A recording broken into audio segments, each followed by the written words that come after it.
Welcome back, everybody. Of course, this is your boy Black Hammer, and welcome back to OG Gamer Syndicate. We are continuing where we left off in this Far Cry Primal series. Happy Monday to everybody. It is a scorcher, so it'll take we no better time to get back into this game and have some fun. So, as you know, if you've been watching, this game really has no real premise. We just moving on until we make, like, I've never seen a game that makes its own story as it goes along, which is kind of refreshing and kind of concerning at the same time. Right? I'm sure the developer had some kind of idea, some kind of plan, but we are rolling with it and enjoying ourselves, especially with this whole Beastmaster motif. And if you ever watch that whole Beastmaster thing, and I know that goes above a lot of people's ages at that point, you know what that's involving, and it's kind of cool to visit that life. It's pretty cool where we're going with it. And I'm kind of just enjoying just living my best life in Far Cry world with this kind of gameplay. It's kind of cool. So we're enjoying it. Hopefully you guys will be here for it too. For those new to the channel, welcome. I hope you enjoy the stream. For those who've been here from the beginning, I appreciate you for showing up time to time and bearing with me with all of these different games. I know how. Hey, I play any and everything. It be old, new, whatever the hell. As long as you with it, you know what I mean? I'm with it. So as long as you guys are here for it, I appreciate you guys for sure. So without further ado, let's continue the escapades. Let's see where we're going with it.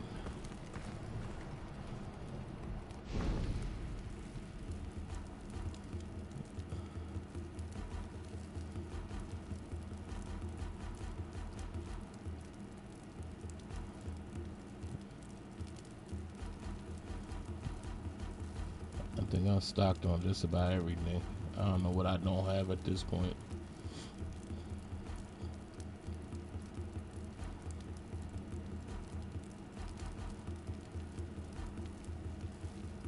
And half of the time, I don't even know what I need until I need it. That's the weird part about this.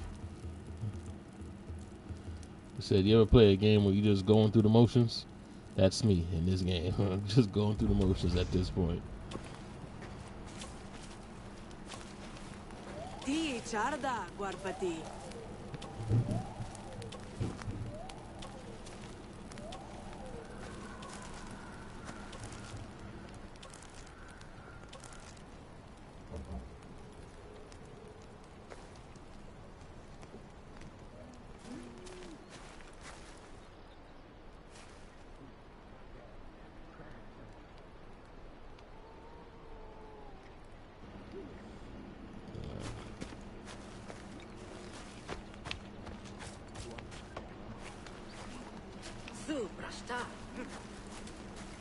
I don't even know what I need to level up some places, but I'm sure.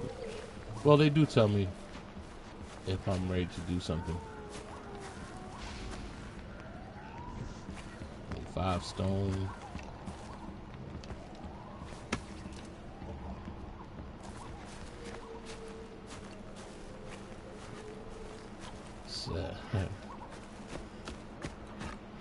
I said I was about to say something, and I realized it didn't sound too appropriate in my head. It's like, no.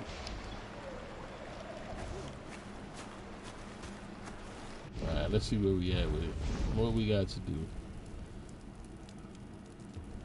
Let's go with our skills. Health regeneration and permanent health. We're going on health for now. Said we don't have a problem until we have a problem, correct? Owl weapon drop. I haven't really used much of the owl so far. What's going on, identical? You gotta be another bot. But welcome. You here. Bot or not. What's going on? So they always say, hey, tired of streaming to yourself? Figure whoever wants to show up is going to show up.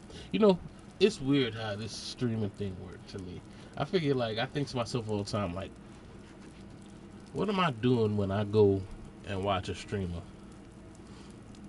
I just be bored. I just look for anything in terms of Like, how you do it? Just depends on the game that you're playing. If I'm playing the game, I look and see what other people are doing.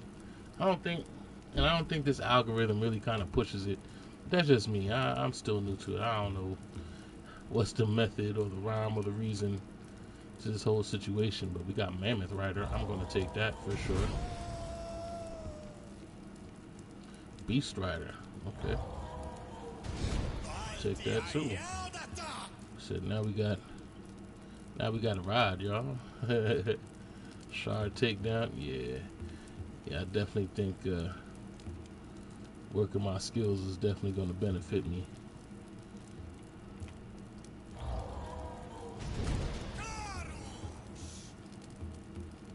Yeah. How do I actually gauge what I'm gonna watch? Do I have too many people? I mean, I have a few people that I've come to watch, but it's mostly out of just boredom. I think whatever shows up is what's done. I don't even know how that algorithm works. Tell you the truth, the way I see it is like people are finding me because they're bored, and I'm okay with that. If you're bored and you got nothing better to do, hey, chill with Hammer. No problem. As we just vibe out a club belt. Carry 2 clubs of each type. There's different types of clubs. The longbow.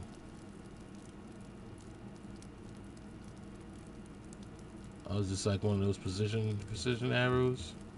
The longbow. I think every game that has a bow has a longbow in it.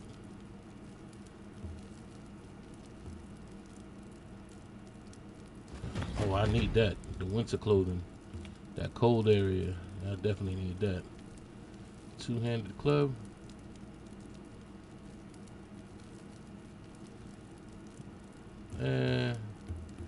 When I need a 2-handed club, I'll get a 2-handed club. Okay, 50% more. A backpack? Word up. I need a backpack. Said, I don't know why I heard Dora in the back of my head when I said that, but I need that. Said backpack. Said load it up with a bunch of stuff. That's how you get it done. She come in handy when you're on the run. Gotcha. Longbow. Oh, okay. I've done a lot apparently. Gut bag. Carry 3 bait, 12 meat, 12 animal fat.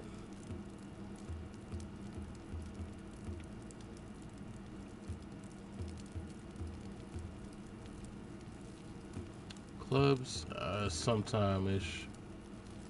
Arrows, more time than not.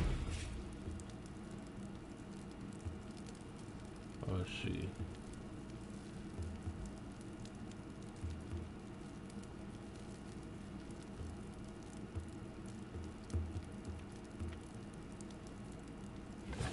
Might as well. I got material, right? What am I holding on to material for if I ain't going to use it? Like, why am I being so picky?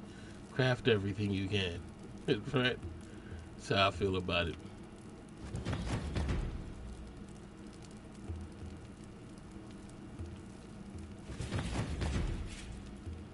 So you have stuff. And you're just piling up more stuff.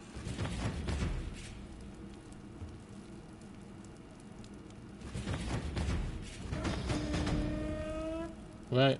Why are we being picky here? We got stuff, right? So what else you supposed to be doing with said stuff except using it?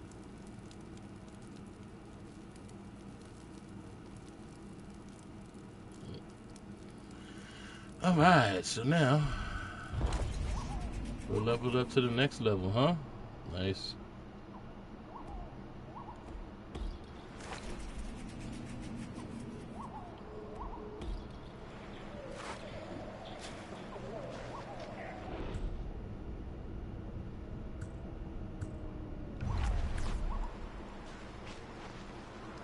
My dude.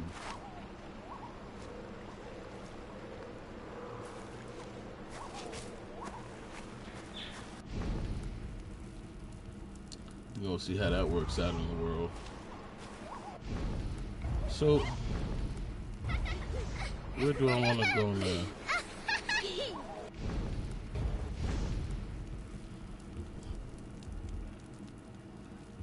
What is this?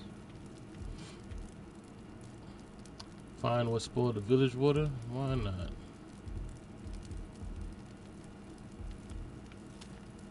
No, it's weird. I don't have no real destination in this game. Like, it's open. And I'm okay with that.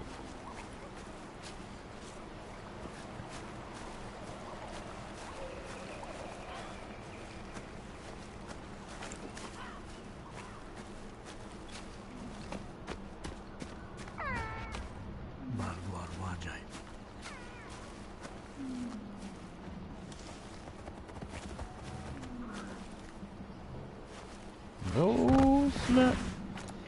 I got a ride, y'all.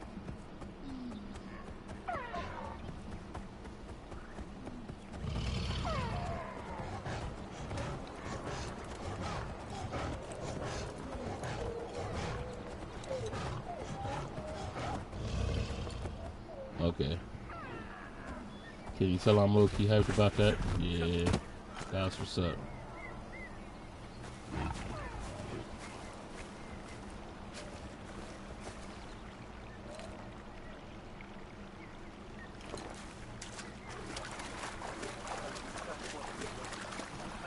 Said the simple things, right? When you get hyped because you can ride the saber-tooth. Say yes. Marwa Paiska.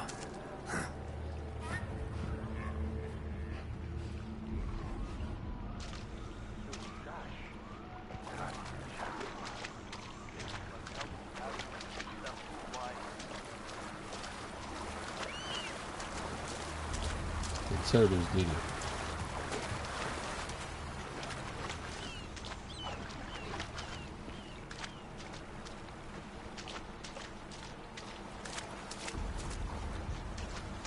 You know, this game is kind of feeling like a survival game. I wonder if they just misclassified this game. Like, they low-key made a survival game without really that being the genre at the time. Because I can't remember exactly when survival games really hit.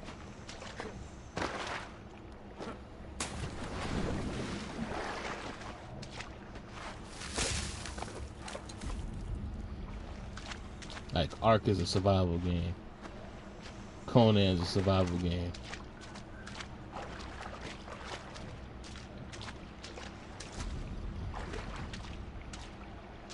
Said Loki, I kind of consider this to be a survival game. I kind of do. What in the world is that? Mash Paiska. Aishra Barsham. Except the animals have purpose. I mean, I can't say that. Ark, I guess the animals have purpose too.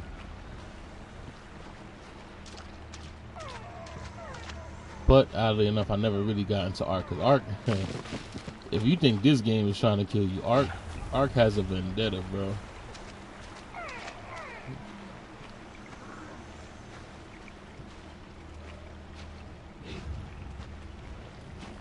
And Conan, the biggest threat is actual people.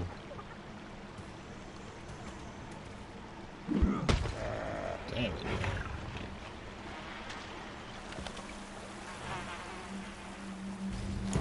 Winjandur Swadar Bafirsh.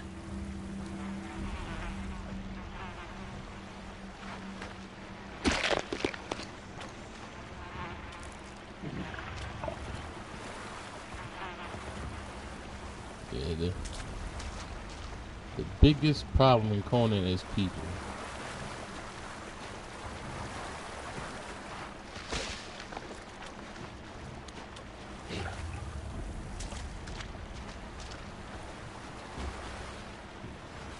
Then again, the fun part about Conan is people too. So, either way.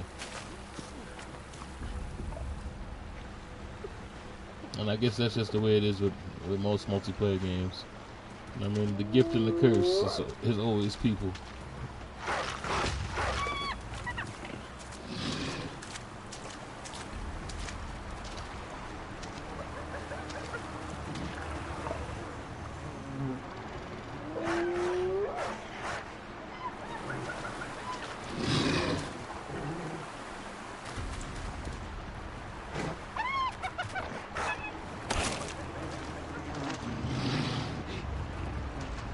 I did really?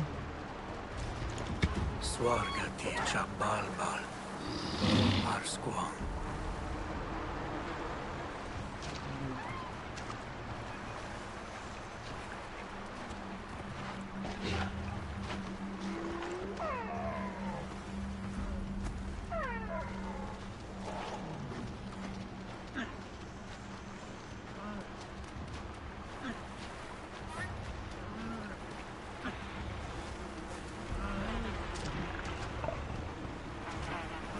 So I definitely gotta get back to Ark. But the funny thing about Ark, it feels like the animals hold a grudge. That's what it always felt like.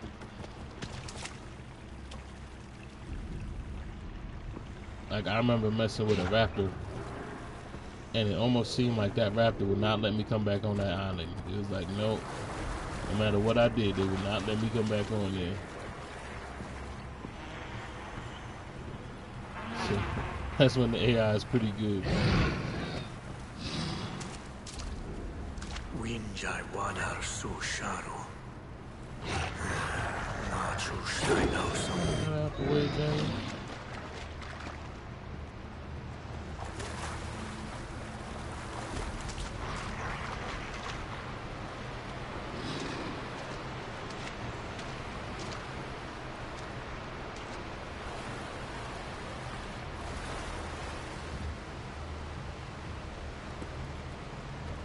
Oh, I gotta remove the bodies.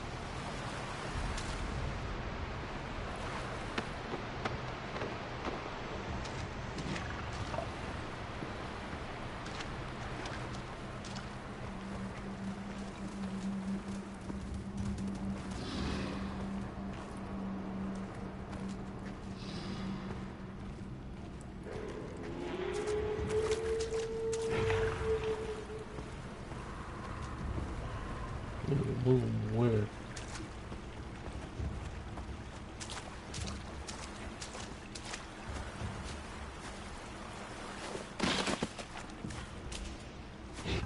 Okay. Did I have to bring them out, or did I just have to move them from the water?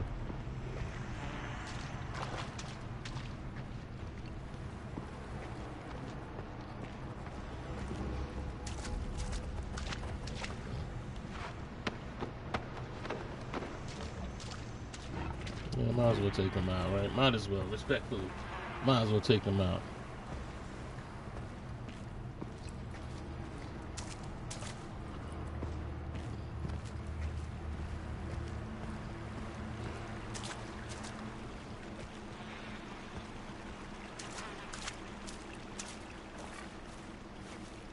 So I don't lie to you. I definitely like that survival genre. It's I don't know, it's something about it. I mean, being able to carve your own PC or game. I like base builders and stuff like that. They always calm me. But the thing that pissed me off is that I've been kind of waiting for Doom, and I hate the fact that they did it that it's only out on PC. Which, you know, I understand, you know, PC has their needs their games too, but I feel like if you're having success on console, why would you just put it in a place where you could only play it on PC, right? Especially if you're making all your money from Conan on the console, you know what I mean?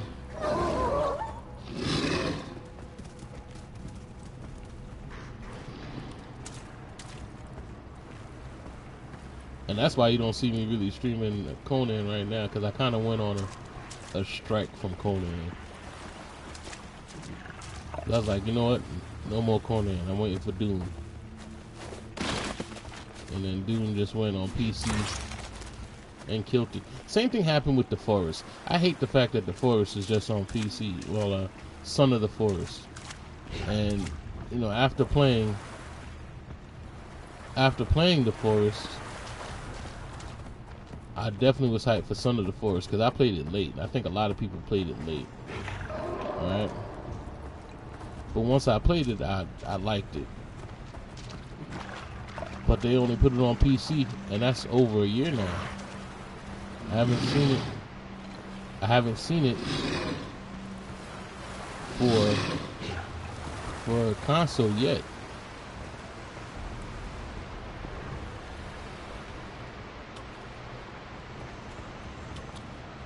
I'm not sure, but I think it's been like 2 years. I think Son of the Forest has been like 2 years now.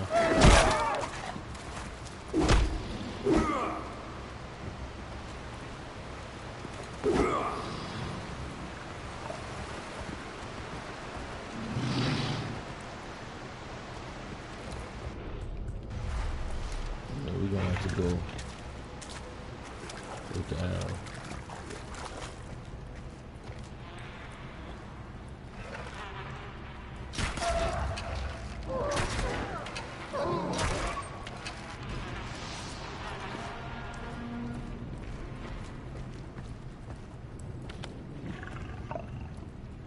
But then again, I'm sure PC players hate when things are just like on console and they gotta wait. So I guess it's just, you know,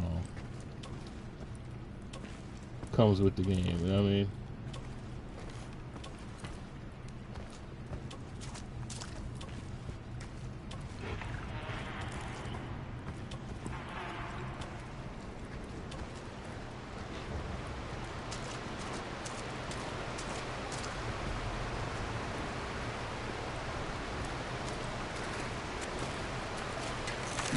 But at this point, I kind of feel like a choice of console is just a choice of console. It shouldn't be like you're penalized until it comes. What in the world? Yeah. If I wasn't streaming it, people wouldn't believe it. Ah, damn it.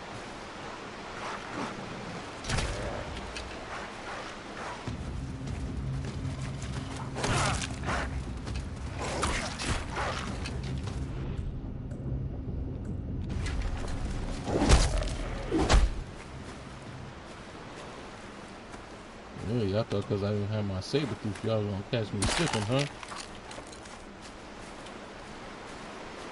It's a club to the face.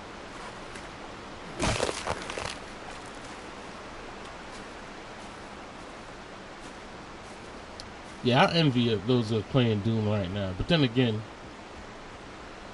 I don't know. If you're a person who's into console, well, not into consoles, but if you're a person who's into survival games, is there anything that really matches Doom? I don't think there's anything that matches Doom. I said Doom. I got Doom on the brain. I don't think there's anything that matches Conan. And I don't think Doom would do it either, but you know, but it still has all the elements, and it's from Funcom too. So I look forward to it. Okay, that's all I had to do out here. And that, my friend, was new actually. Still fast travel.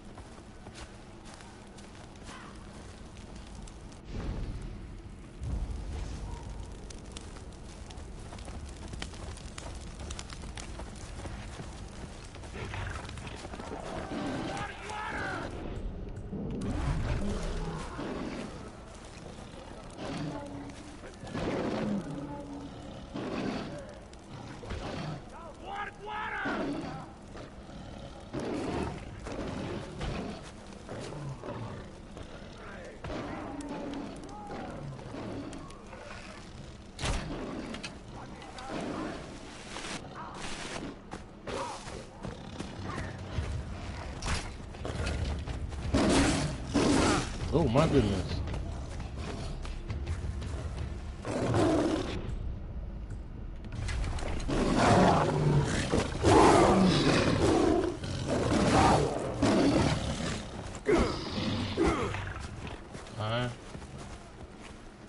don't see him.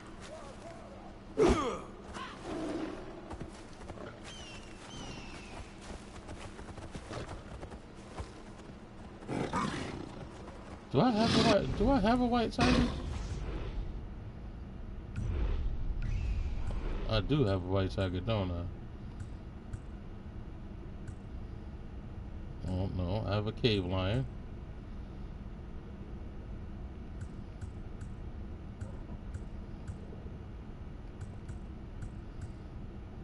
I don't know.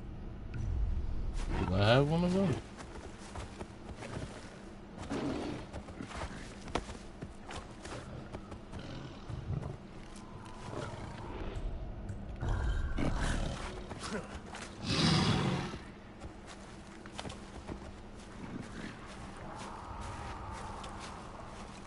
Well, what we gonna do?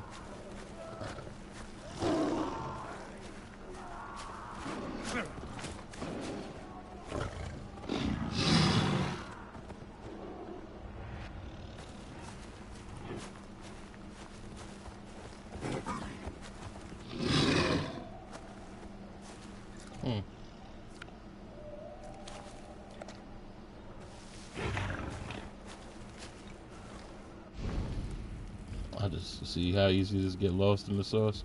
Just that easy, right?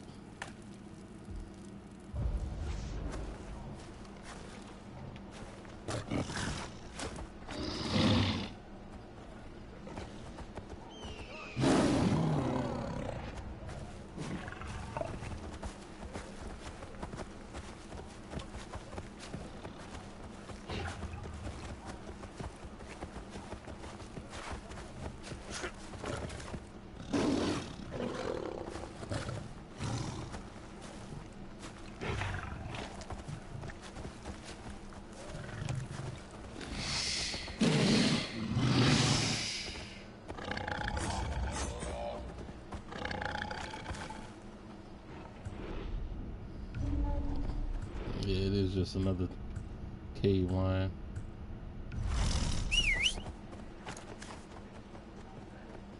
I'll switch back for my saber tooth for sure.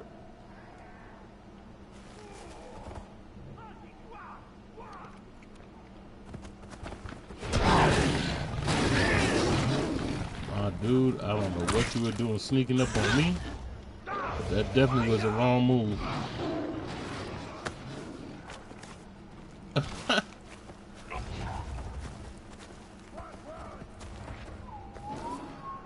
I'm telling you, love it.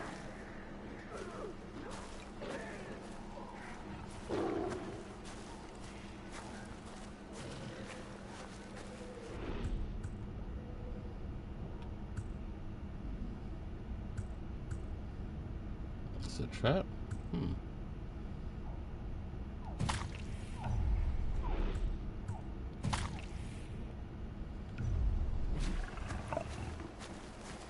I've yet to use traps.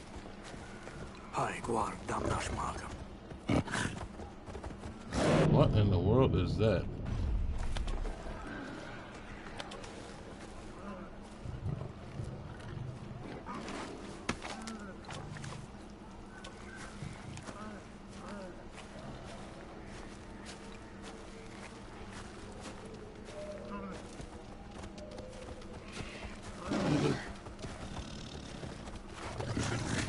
You look fairly different.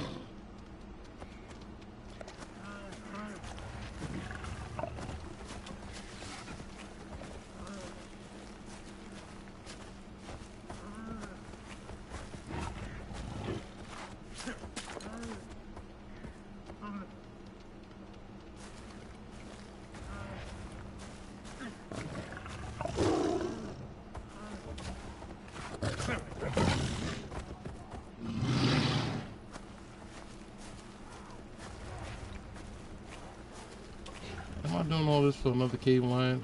He just looked fairly different.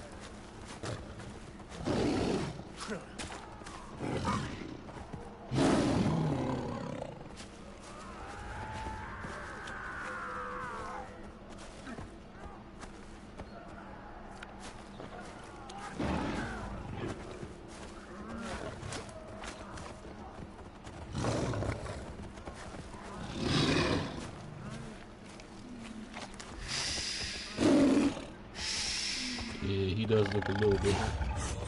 Rare black tame line. Nice.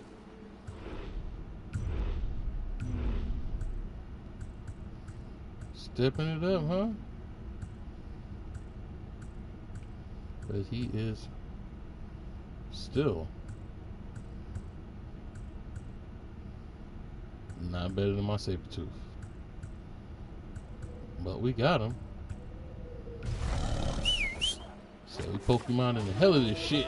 Gotta catch them all.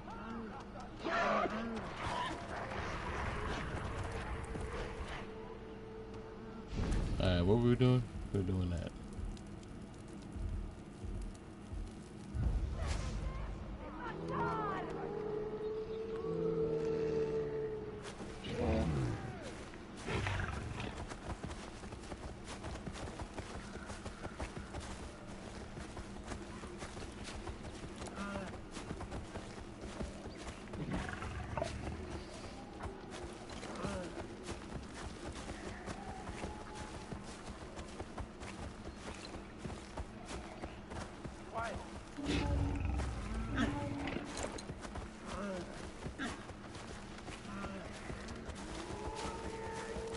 Was twoja Steister!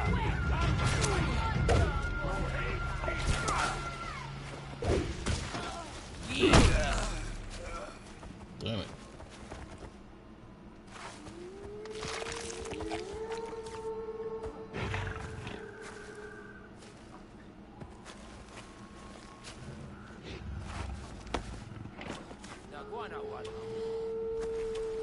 Washta, Takarsu Wantar.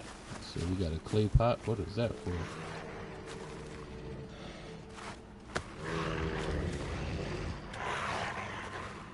What in the world?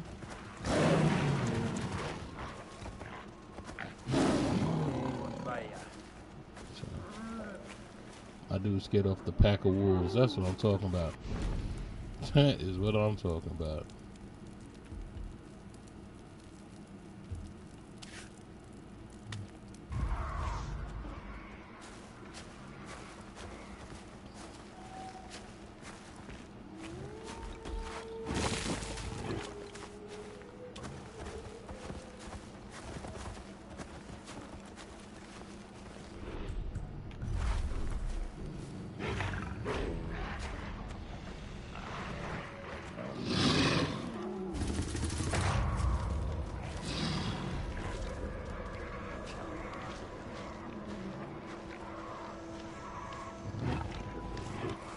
Chase the wolves out of town. That's what we're supposed to do.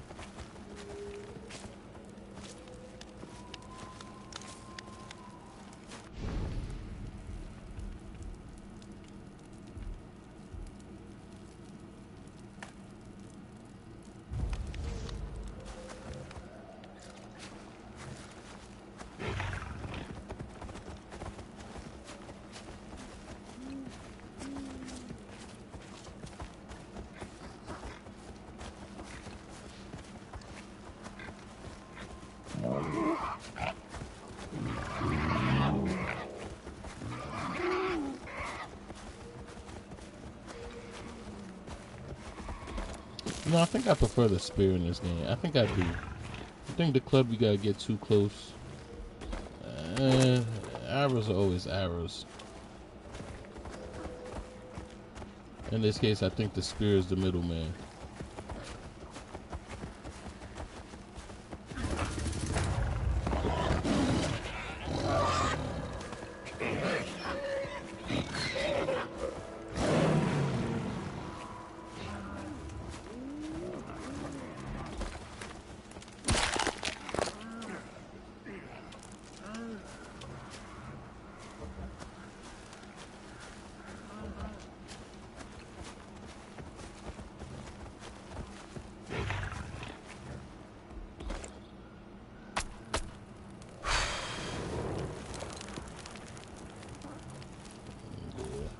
Time of day.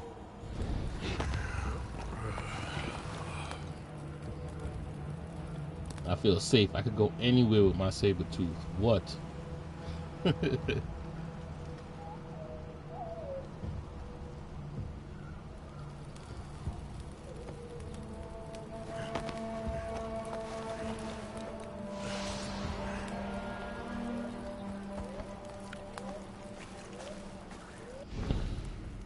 I could definitely see, like, I don't care too much about collectibles, but I could see where collectibles would definitely be appealing in a game like this, because it seems like I'm already considering being in the world after whatever I gotta do is done. Like, I'm already seeing it.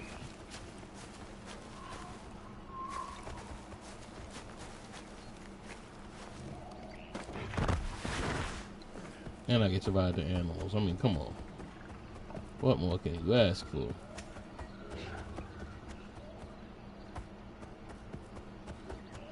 Hey, What's going on, Rose? how are you? Welcome, welcome. I'm doing great. How's everything with you? How are you doing today?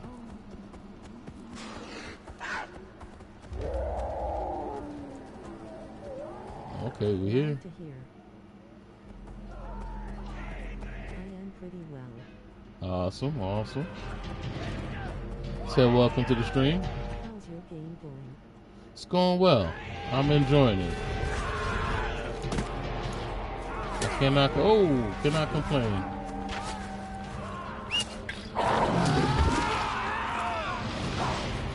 That's great. Ooh. Nice. Since when have you been playing this game? For like a week now, a couple of days, I should say. This will be this is my 5th episode of this stream.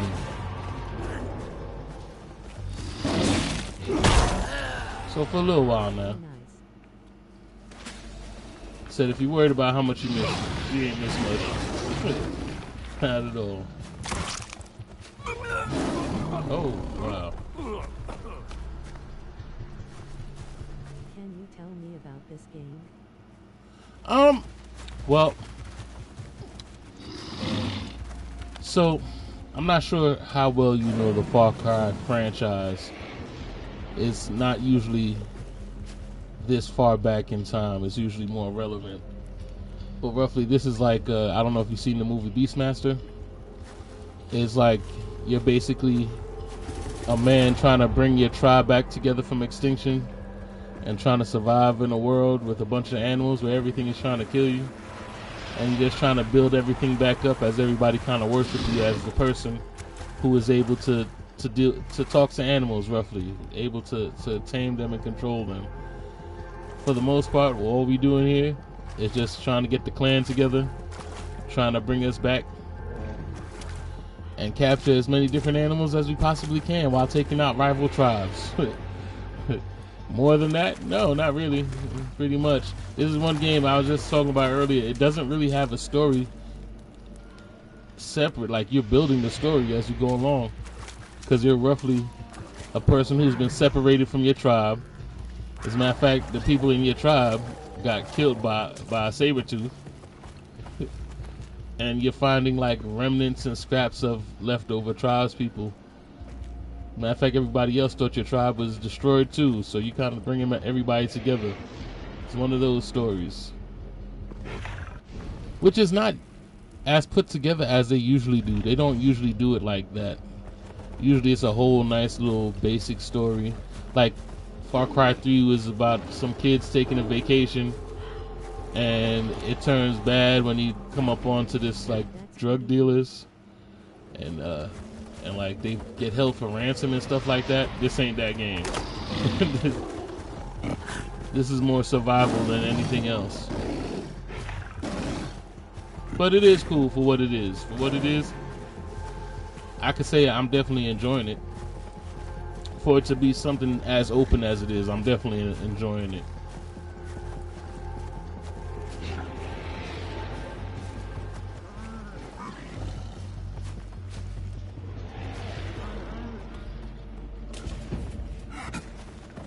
Why did he have a totem pole? Is that his guts open or is that his bag? Yeah. I think it's so fun and interesting game. Yeah, I'm enjoying it. It is a fun, interesting game. But then again, I've never gone wrong with Far Cry's. You recommended me this game?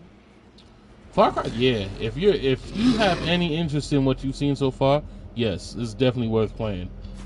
Definitely worth playing. As a matter of fact, if I have more than an episode of it, it's definitely worth playing. Said I do not play games I can't tolerate. It almost makes me feel nauseous.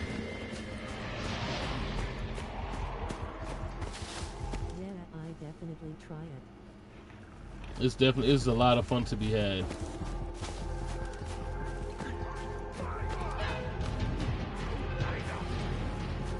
I can say one thing: I haven't been bored while playing it, and you know, I guess that would be the most important part of a game. Oh my goodness! PTW, do you stream daily? Yes, I try my best. For the most part, I stream like 4 times a week.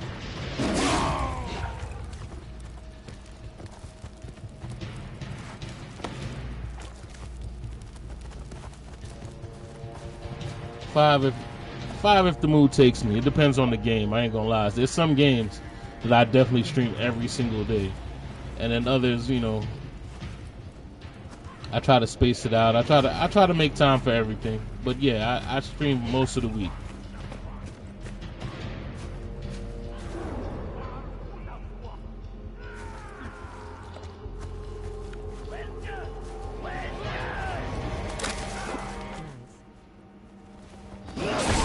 Oh my goodness.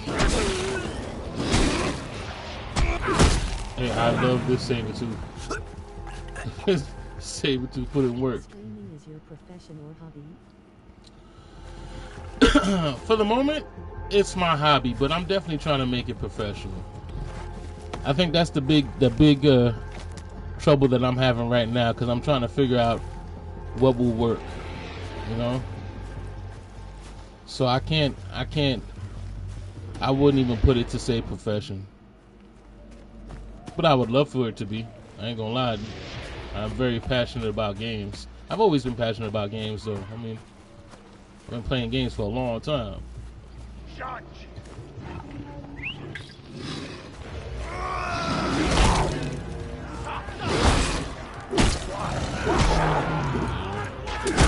seen that coming.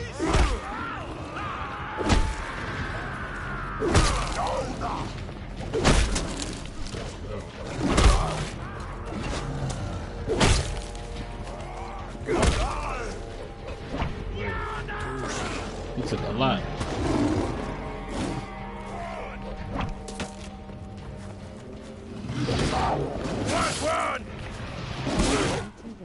am an artist. I can design Twitch and YouTube assets. Yeah, I kind of knew that. Usually the artists all come with female names.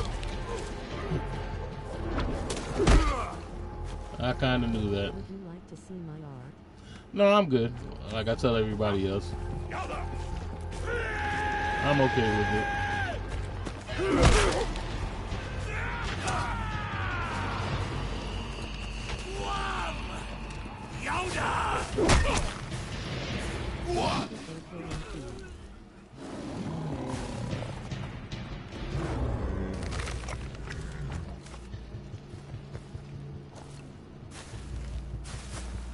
See, and you happen to not sound like you're a bot either. So I'll be respectful with it. It's not you. It's just everybody asks me about art. I'm not interested in it. You know what I mean?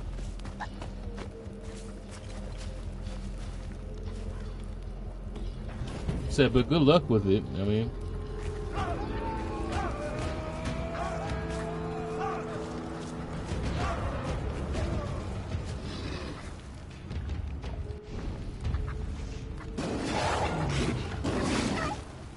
oh, bastard.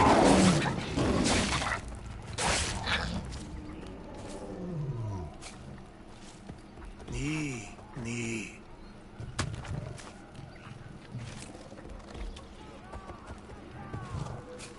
Believe it or not, that badger would have killed my Sabertooth with no problem.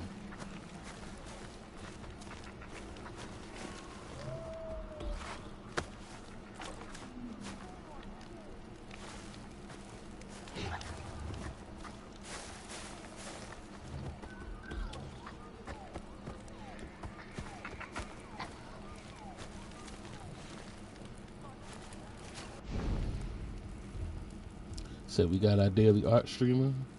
We got our bot talking about streaming to people, which is a Stream Boo. I guess Stream Boo is late. There's so many different Stream Boo services. What is this about? Paying people to watch your streams. What is that about? How is that a business?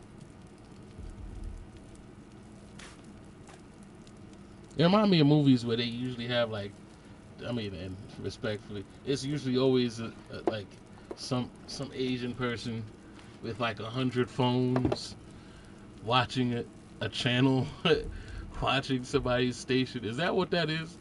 They just get a bunch of just empty phones to watch the same your channel, and just make it seem like it's a bunch of different people. Is that what that is? What's that called? Something farming, I guess. I don't know. I don't see the point in it. I like interacting with my viewers. Actually, it's a good feeling. It feels like we're all invested together. Like Question Rose, if you're still there, which mostly they're not. After you kind of know that they were just watching to try to sell their art. How did you find me? That's a great question. I always think, how do you find me? If I don't have art, right? And art is the main idea. If I don't have art, how did you find me? Did you just find a random stream that didn't have art on it and said, "Hey, I should push my art"? Is there an algorithm for that? Or do they send me to people who, is it like a paid service that sends people who doesn't have artwork and stuff on it to their page? Is that a thing? Is that a rare? That's another rare? Looks like another rare. Yeah, you don't want that smoke, my guy. My saber tooth says otherwise.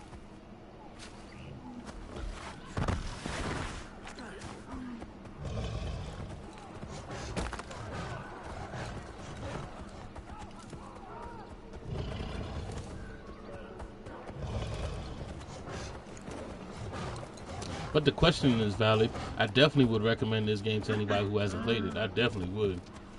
I definitely would.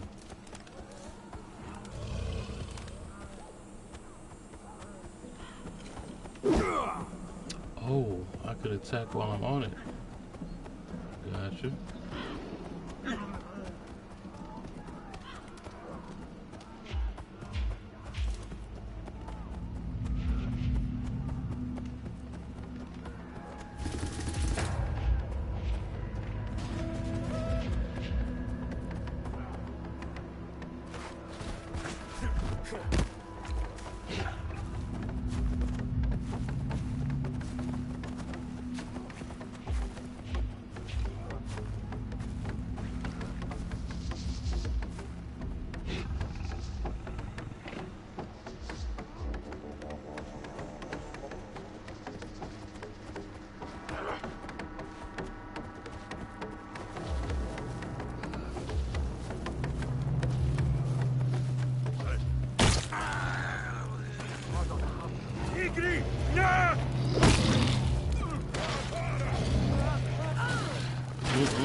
I do going on a tear.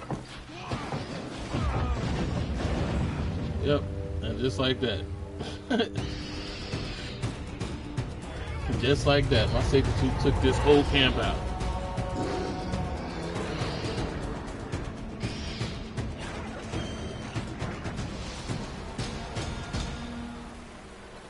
Nice.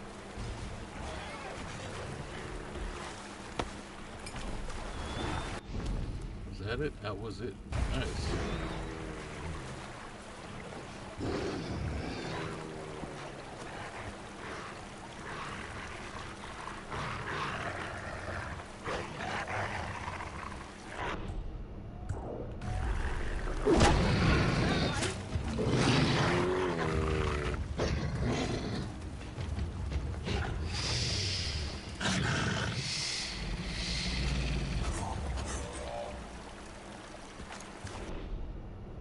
just a regular wolf. I thought you was something rare. Ah well. Fire!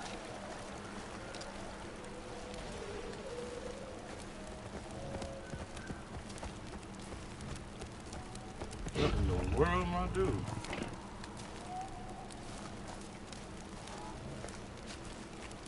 My dude had no skins on him. Because it is a bear.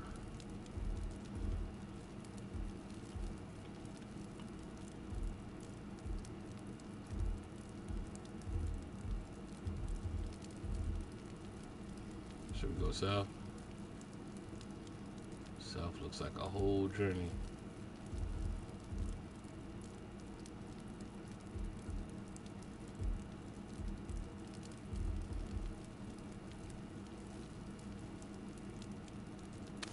Well, we could just clear up this area. Why not?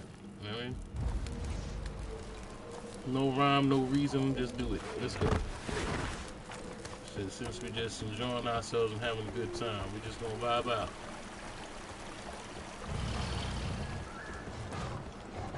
And ride the saber tooth.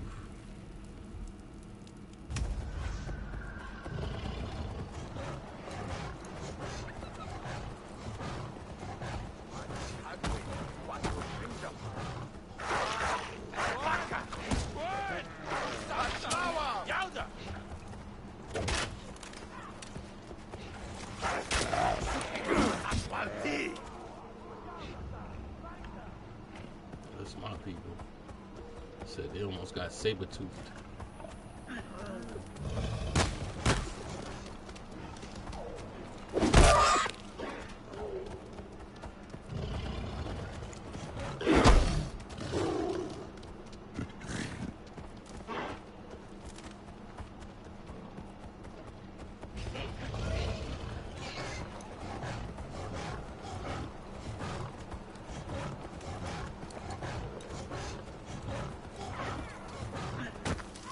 Oh, wow.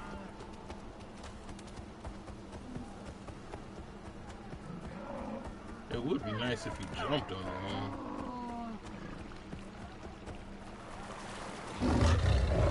He said, no, we're not going to do it. He said, nope, not going to do it. No.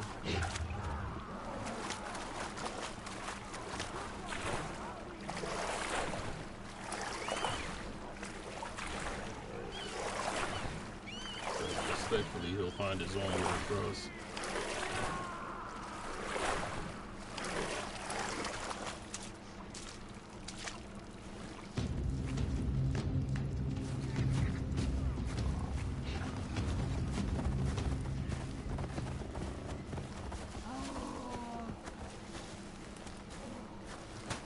It's so funny how the danger music was on until my saber-tooth found his way to me again.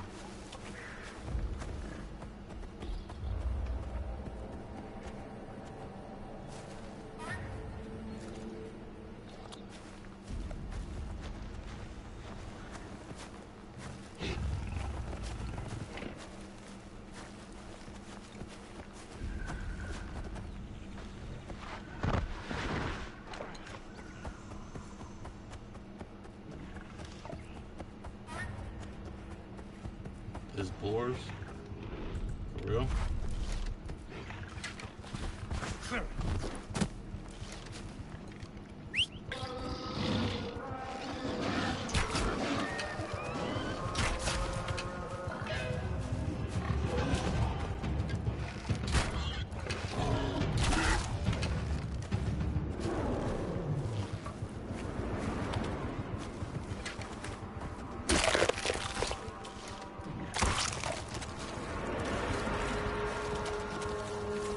I love it. I love it. I love it so much. My dude just be killing his own animals, eating them.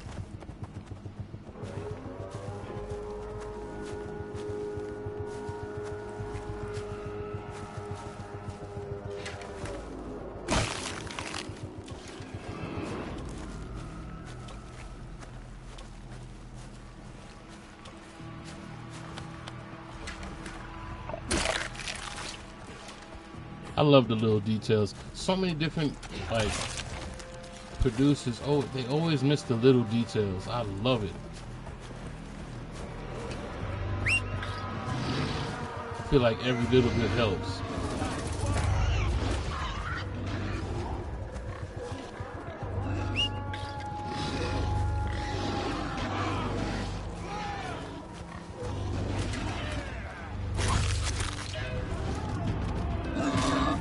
Oh my dude.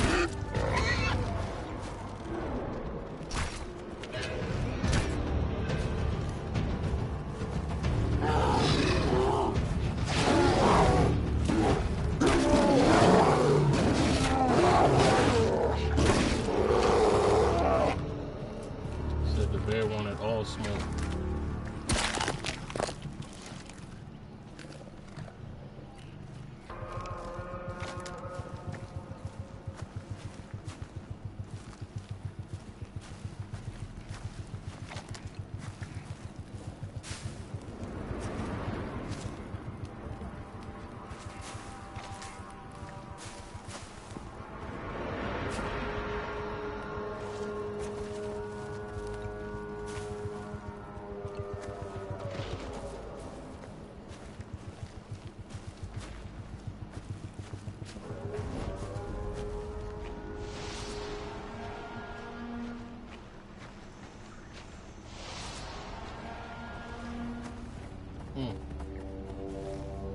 I guess he did that.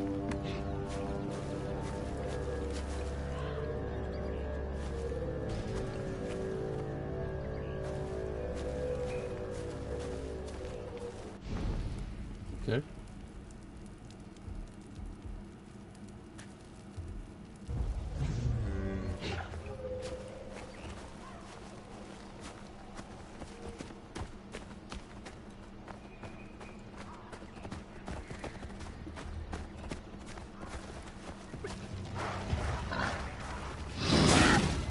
Oh my goodness.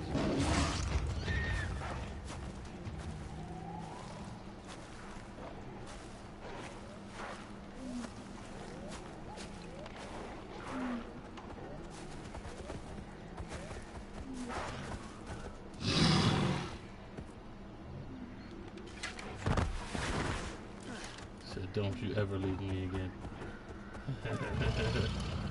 Don't leave me.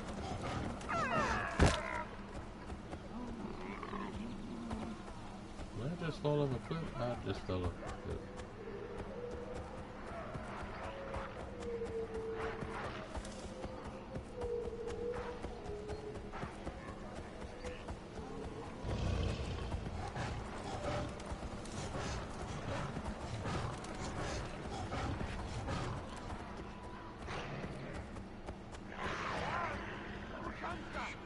Ałam!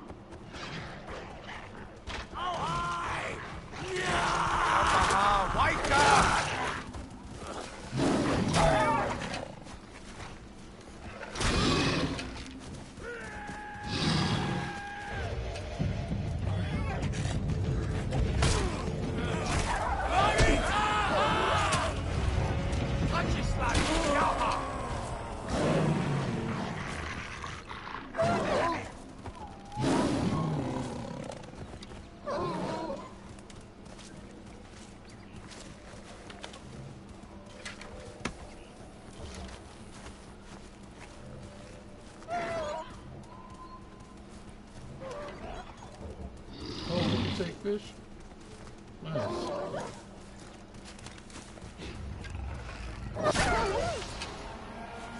we go.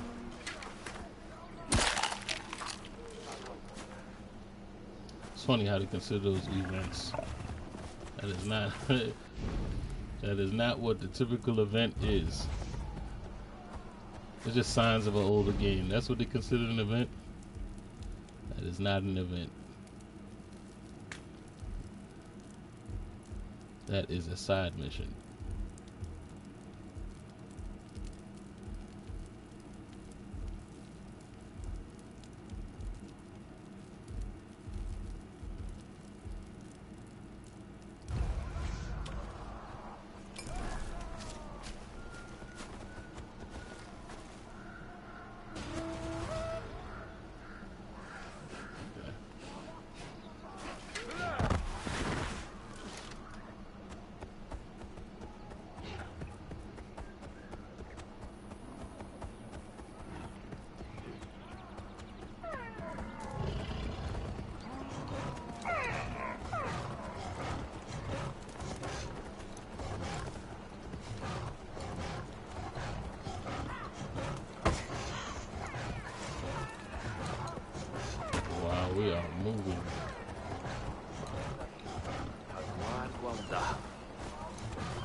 Warpati, Paluwinja, Waidata.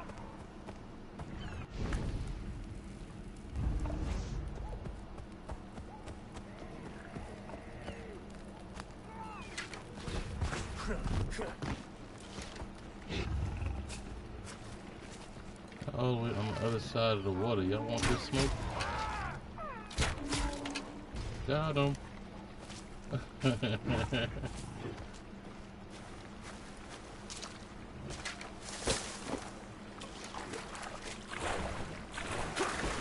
Oh my goodness. Got me. I should have known it was a setup. I should have known it was a setup.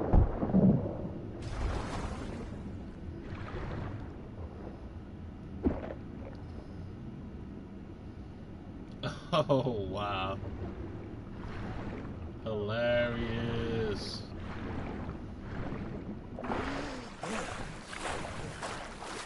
Hilarious. I got caught by a whole alligator.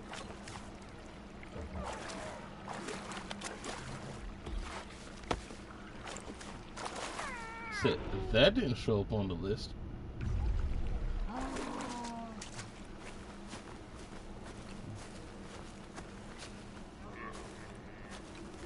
That was crazy.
Jam, ma isila mari baudarsh, dwash dramam, hanam pajash, aish isila manarsh, napal paiska winje, marim hai, nisay shanchi.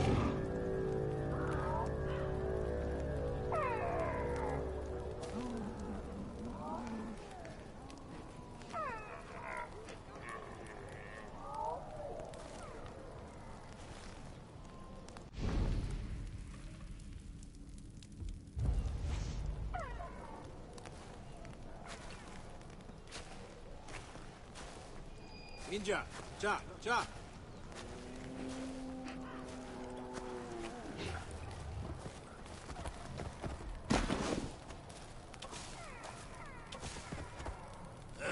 Uchagua.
You're muted.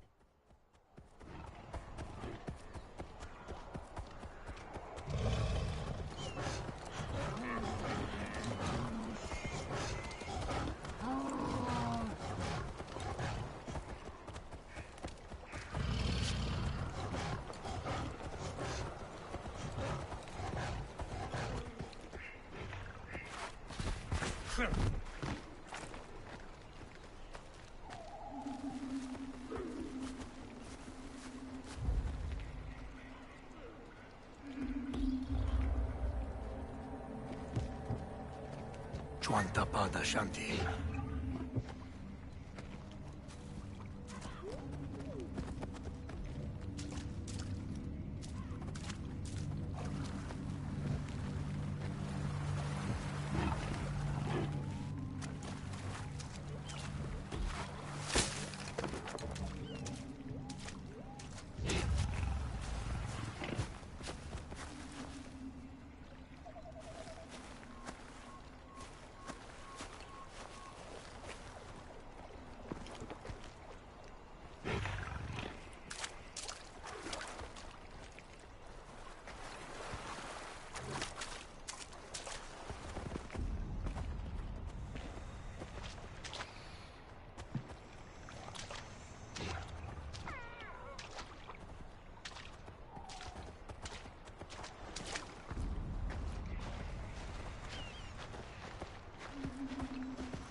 What up, Rizzy? What up?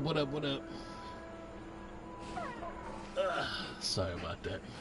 Said when the rents call, you gotta pick up.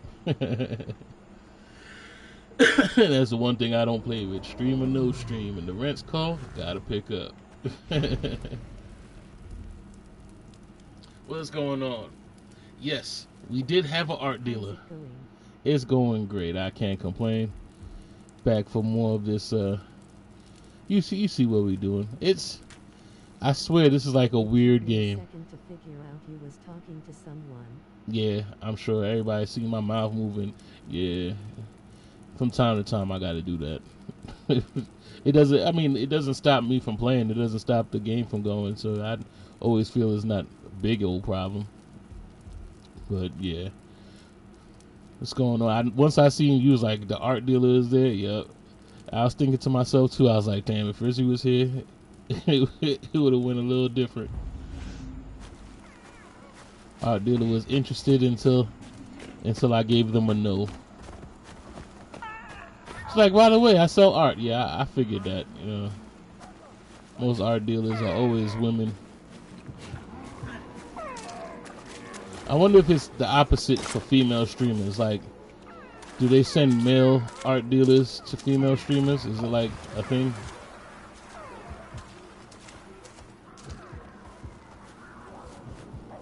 Do they figure because I'm a male, I'm gonna be prone to a female talking to me? I guess they're gonna make me spend money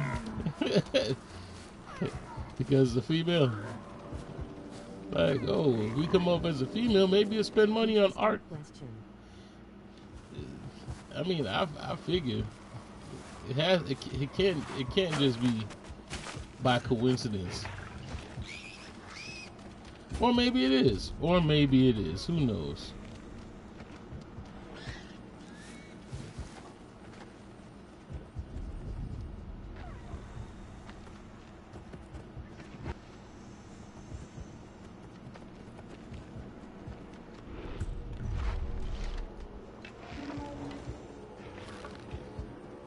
Said, hey, you want to buy some art? By the way, you want to buy some art? The line of questioning is always good. Hey, this is a good game. What game is this? This looks good. Do you recommend this game? Oh, by the way, I'm an art dealer. Yeah, we knew that. We knew that.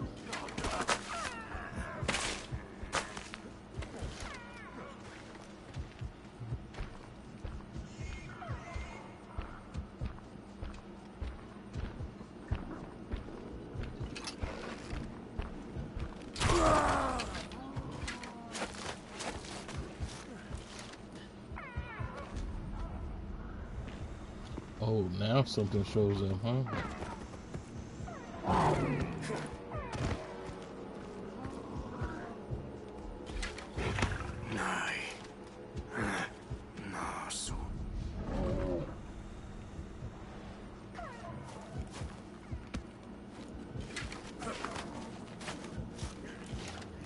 And then we get the other bots that be like, hey, tired of streaming to yourself?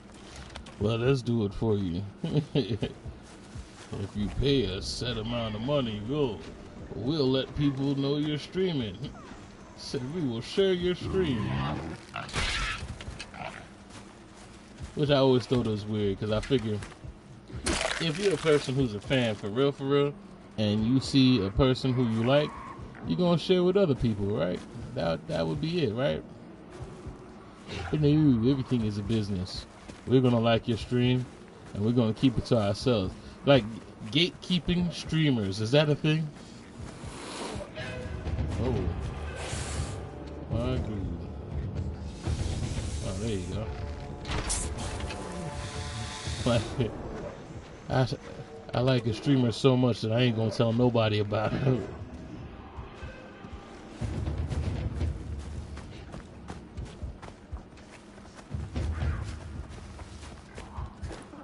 Said this is gonna be my safe spot.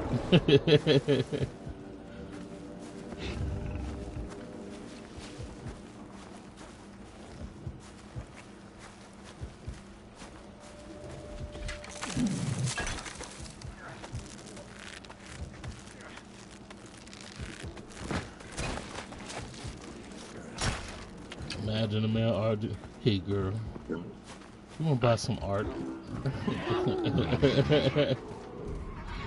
He be like, hey girl, you kinda gorgeous. By the way, I make art. So, let me make a work of art for you, girl.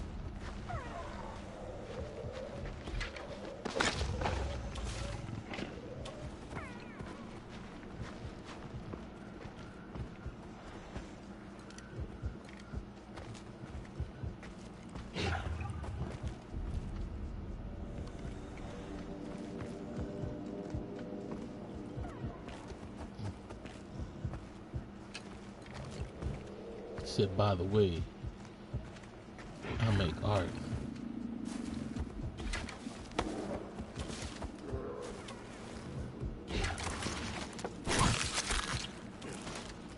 Said, I play Call of Duty too. You never get tired of just bows and arrows in this game? I don't always use bow and arrows unless I'm trying to be stealth. I usually use the spear.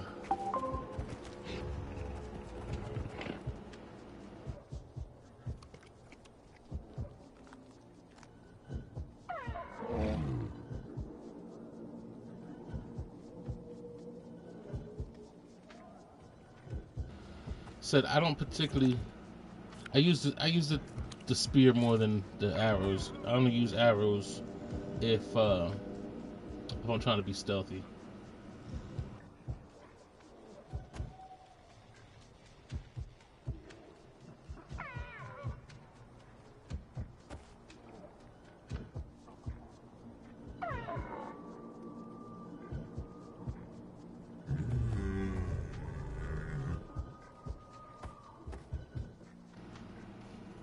Okay. Said life happening all at the same time. So I got a package. Yeah. I don't know. Bows and arrows, they seem to help a lot. Why? Every time you see me, I'm using the arrow. Is that it?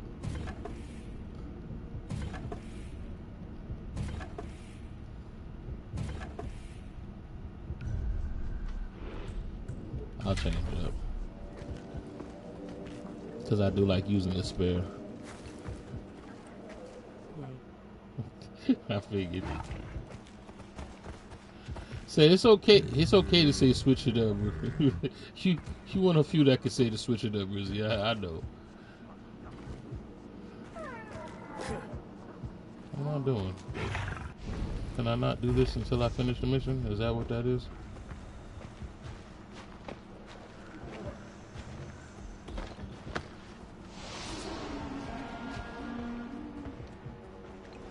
And see, that's why I use the arrow. I was about to go right back to that arrow. You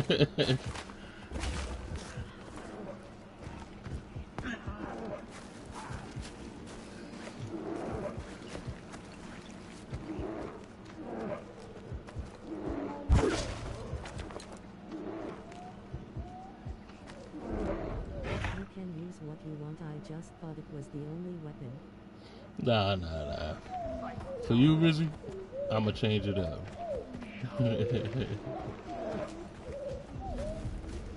But you pointed out something interesting. Yes, unknowingly,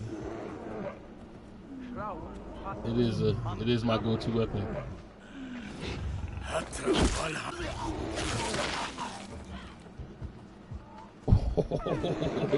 Okay.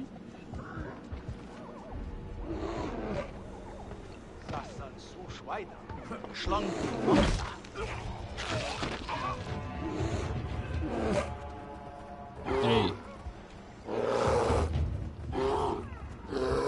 That was sick. That was sick. I ain't gonna lie.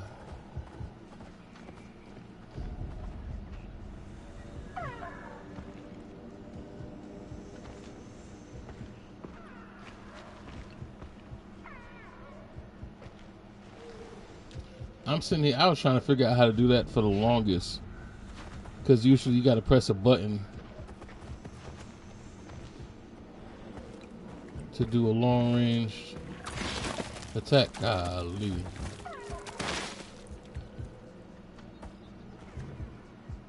The little things.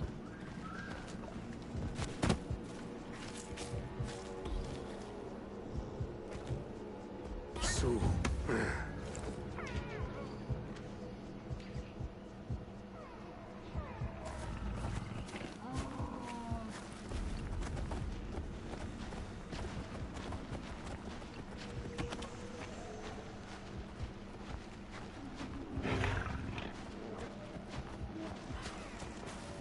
What's going on,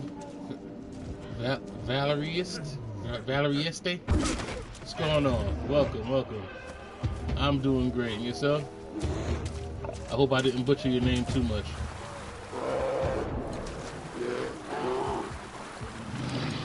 Nice.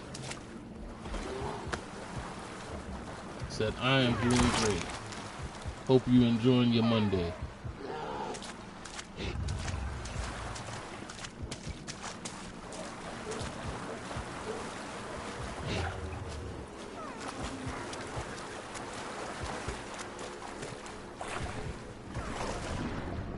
Oh, nice. So while we're here,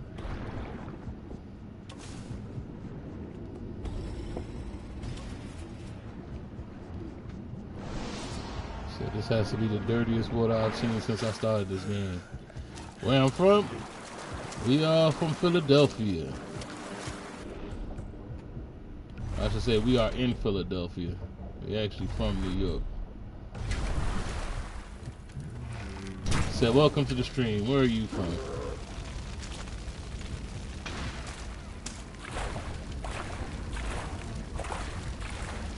New to kick? Yes. Definitely new to kick. From New York? Awesome. More New York people, Rizzy. Said, my peoples!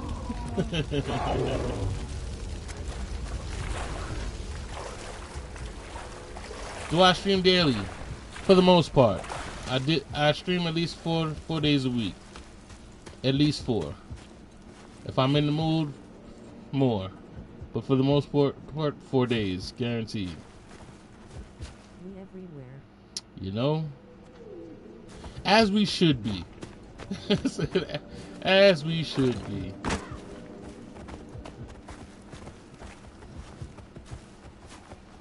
Said, what part of New York from, Valerie?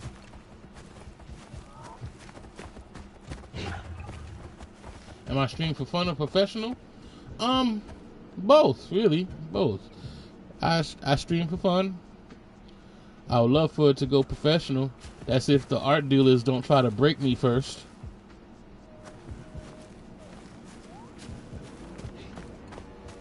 Said, art dealers try to stick me for my paper.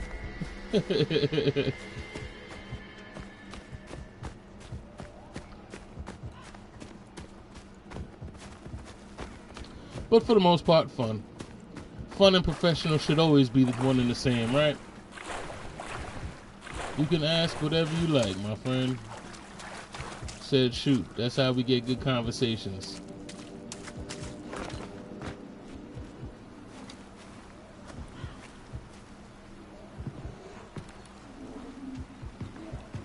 Did not expect a Biggie reference in 2025. Hey, you gotta keep the greats alive, know what I mean?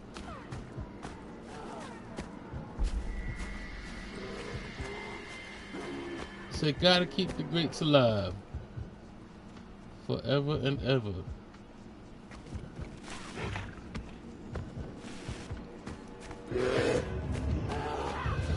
Oh great, we got another art dealer. I wish my Kick chat and my YouTube chat was all one and the same. Oh my god. Why I don't have artwork? Because it's not necessary. That and the fact that I could make my own on Streamlabs also.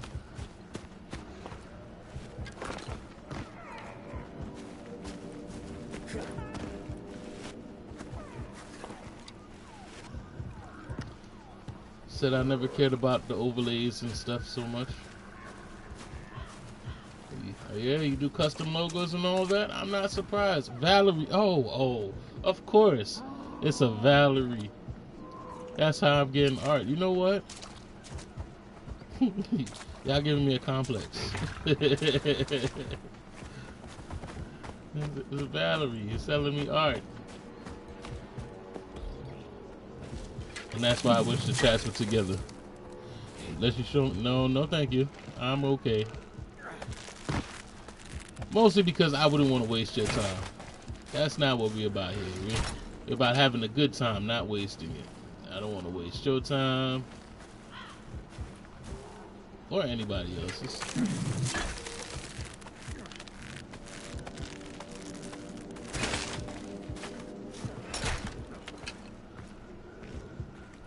I hate that every time I climb up, because it's the same button that's shooting the arrow at. It shoots the arrow automatically. That is horrible.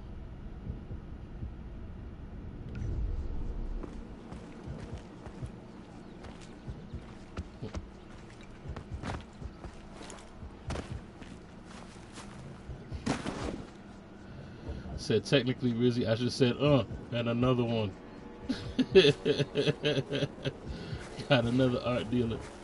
Whether it's Discord, whether it's Kick, whether it's YouTube, the art dealers are everywhere. Perfect time to say shout out to my YouTube viewers, my Twitch viewers, and my Kick viewers. I appreciate you.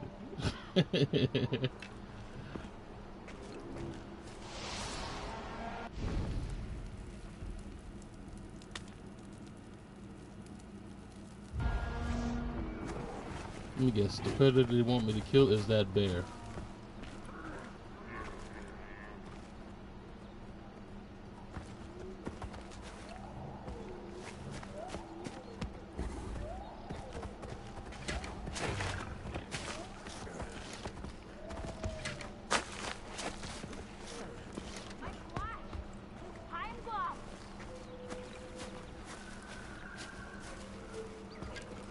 Oh, you almost got shot, lady.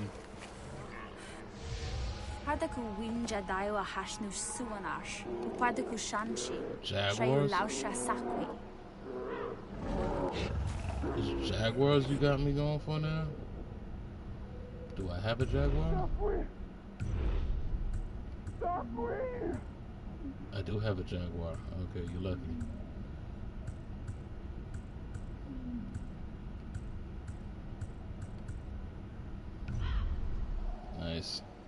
Umash tar Yakabur, why did I try?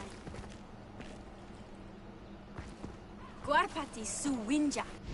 So, well, I said jaguars. That you, I mentioned it.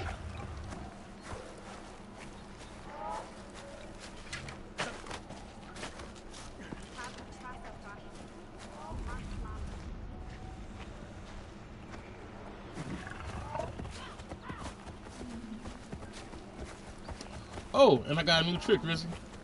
I'm not sure if you was here for it.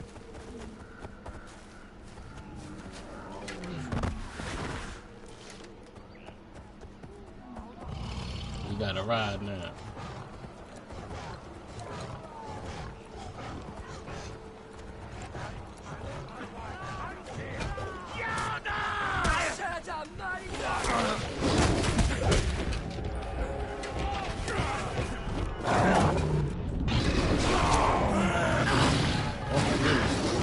Oh my goodness. my dude is out. Not bad. Said my dude took off.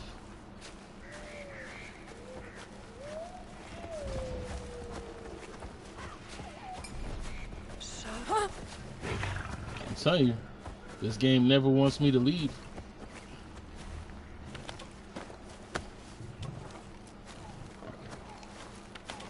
So they let me ride the saber-tooths? Who does that? Oh shit, who does that?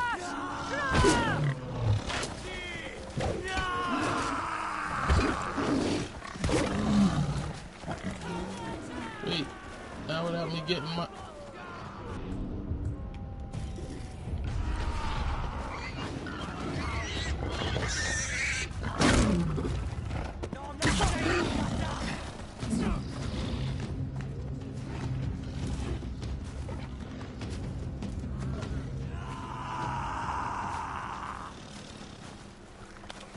You just stole my spear.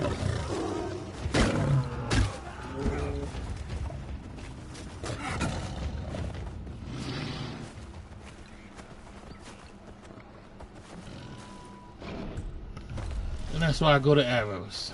I have more of them. They can keep them.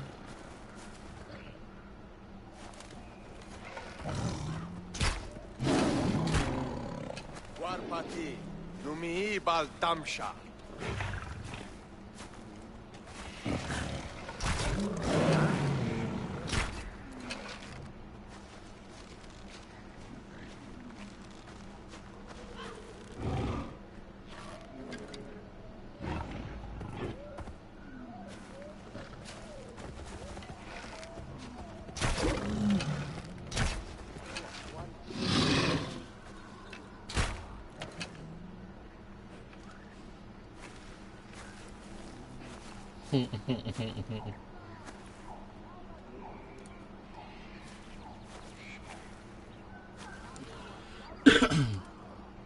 Chat, is there any place that merges all of my chats together?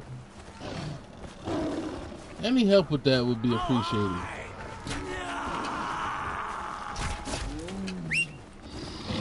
Any help with that would be appreciated.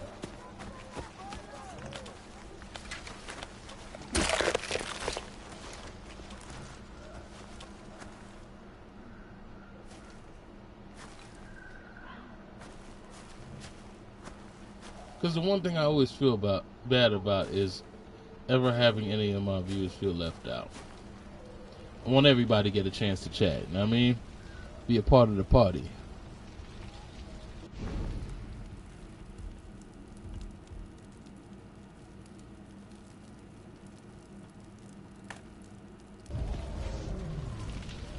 They should make it. PlayStation should make a situation where all your chats show up. Because if you live streaming, that would be a decent thing to make sure that everybody who's taking the time to actually hang out with you is addressed. You can imagine somebody actually trying to talk to you and like you just feel like you're being ignored. That gotta be like the worst feeling ever.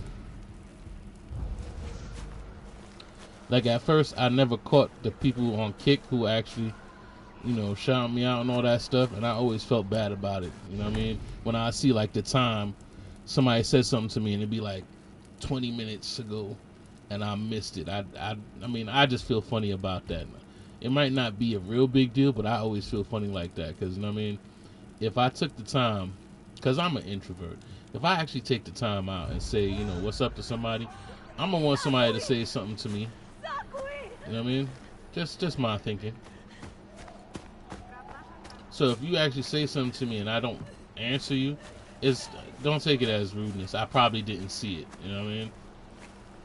Like, truth be told, me and Rizzy talk most of the time because I made sure. On streamboo.com, remove the space at N4 There you go, Streamboo. Because as you could tell, I let the text messages be spoken out.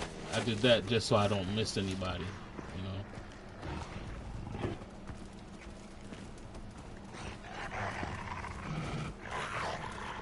I try to be a considerate streamer. So you know how I feel about Streamboo. They let me know I'm on the right track. That's why I use Twitch. Mm-hmm.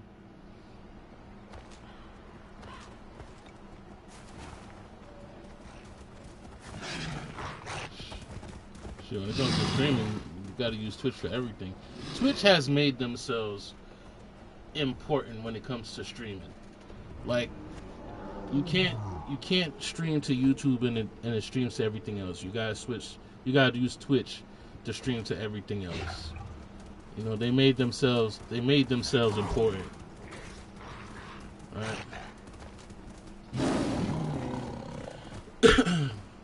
But they'll be the first people to complain that they don't want you to advertise other streaming platforms on their platform.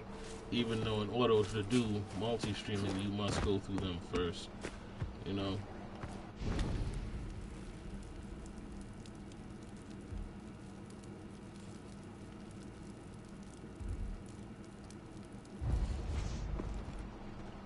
I don't necessarily mind, but if you want to be that person to go to, you can't put the limitations on it too.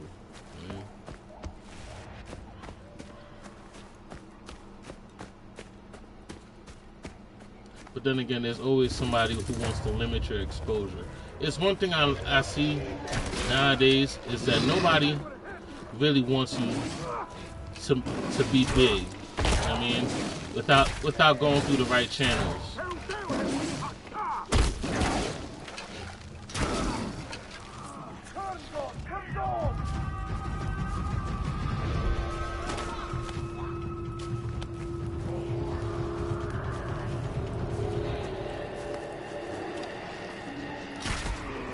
It's like, yes, there are gatekeepers to success. You know what I mean? I don't know how you caught that one in the chest and it didn't bother you.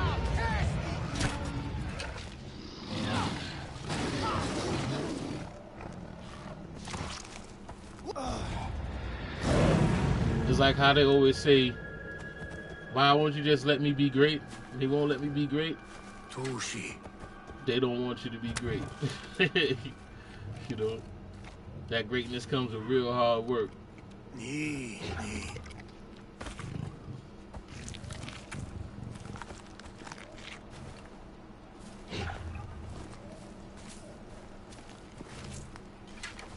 I guess that's why everybody always complain about every kind of industry. The music industry, Hollywood, because they want you to go through other people in order to be great. You can't just be a tap dancer and you good. You gotta tap dance for the right person in order to be there. And I mean, you've been doing the whole tap dance your whole life, but you must go through the right person to make you a famous tap dancer. You know what I mean? You could be a street dancer and never get to the audience that you can through somebody else. You must pass through somebody else in order to be great. It's crazy.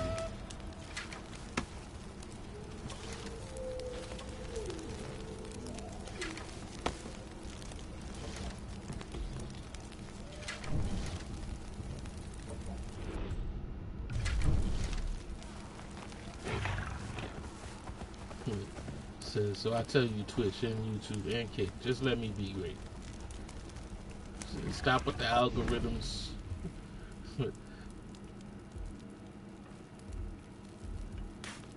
Stop with the pay for exposure.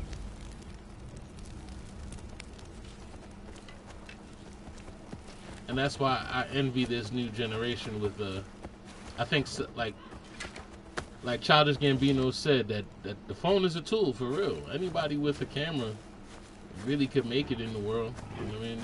You could expose yourself. You know what I mean? And y'all know what I mean. I know how that sounds, but you could expose yourself. You know what I mean?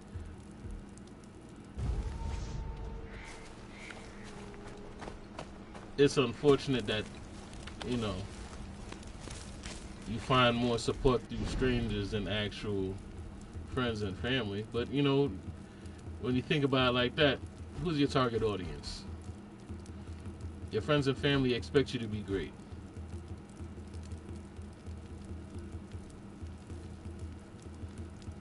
It's the strangers that are pleasantly surprised. You know what I mean?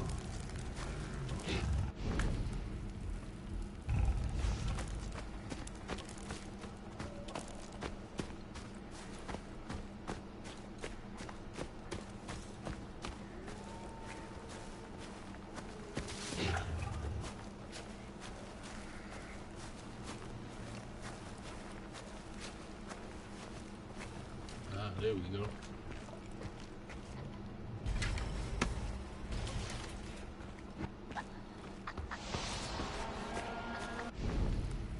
Ten of 100. Where are we gonna go next?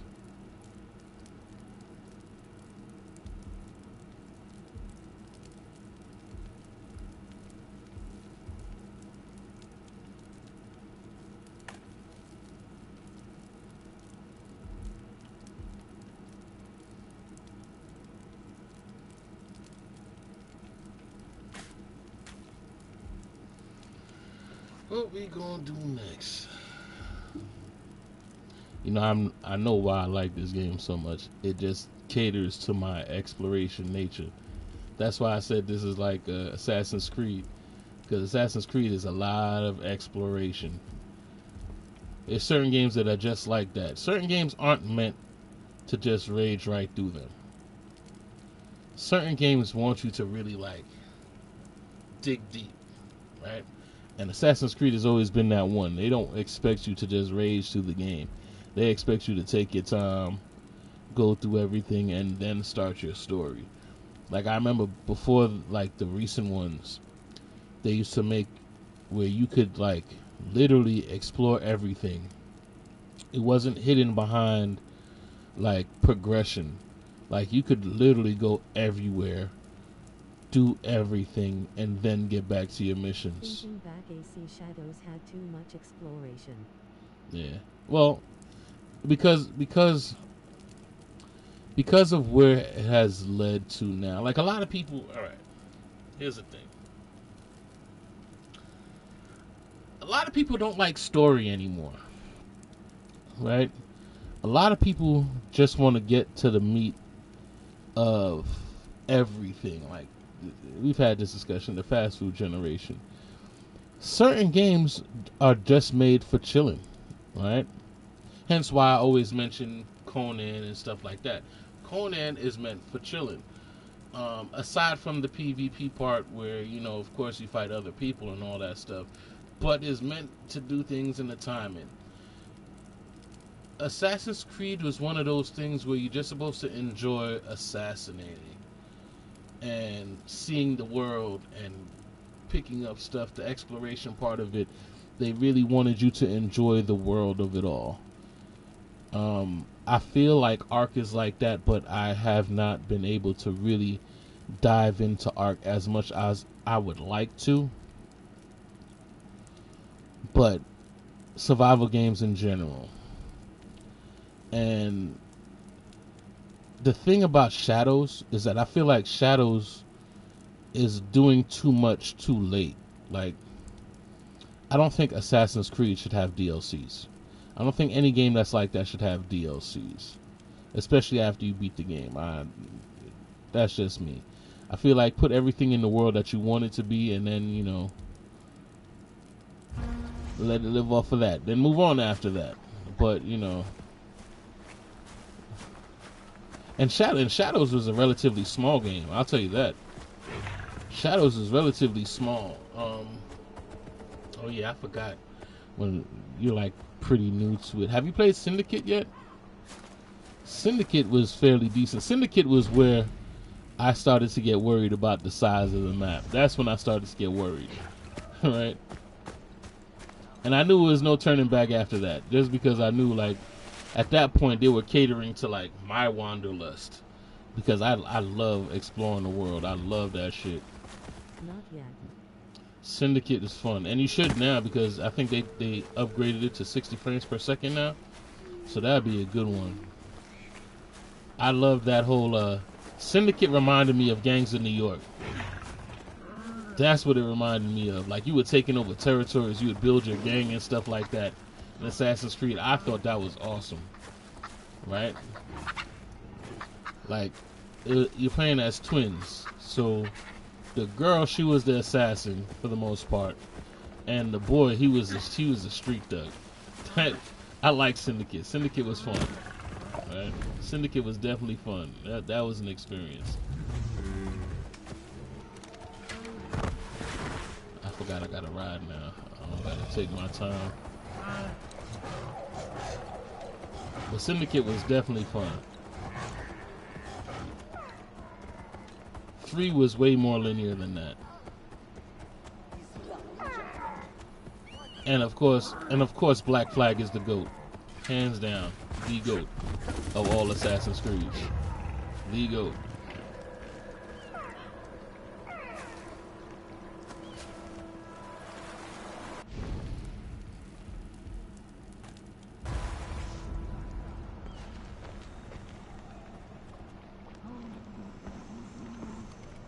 I feel like there's an alligator in there too. So when you talking about open world stuff, Assassin's Creed, Black Flag, I don't think they cared that they were an Assassin's Creed game at all. I think they gave no fucks about the title Assassin's Creed whatsoever. I think they knew they had a hit with all this, with all the pirate stuff. They knew they had a hit. So much so that a lot of the Assassin's Creeds after that all focused on boats and stuff like that. But nobody did it better than Black Flag. Like, Black Flag, you could actually go hunting a whale, hunting a shark. Like, I don't think I cared about beating the game of Black Flag. I think I just enjoyed being a pirate. I bought Black Flag since so many love it. Oh, yeah. Black Flag came out around the same time as Far Cry 3. I played those together. I think when I was playing that, I was also playing the newer Lara Croft at that point. I was playing a lot of games at that time. I was definitely a different me at that point. That's when I was playing 2 or 3 games at the same time. You know.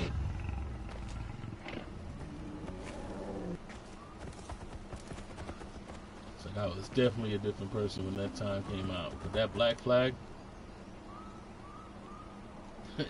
10 out of 10. Black Flag was the shit. They like I said, they gave no fucks whatsoever about being Assassin's Creed. It was all about being a pirate.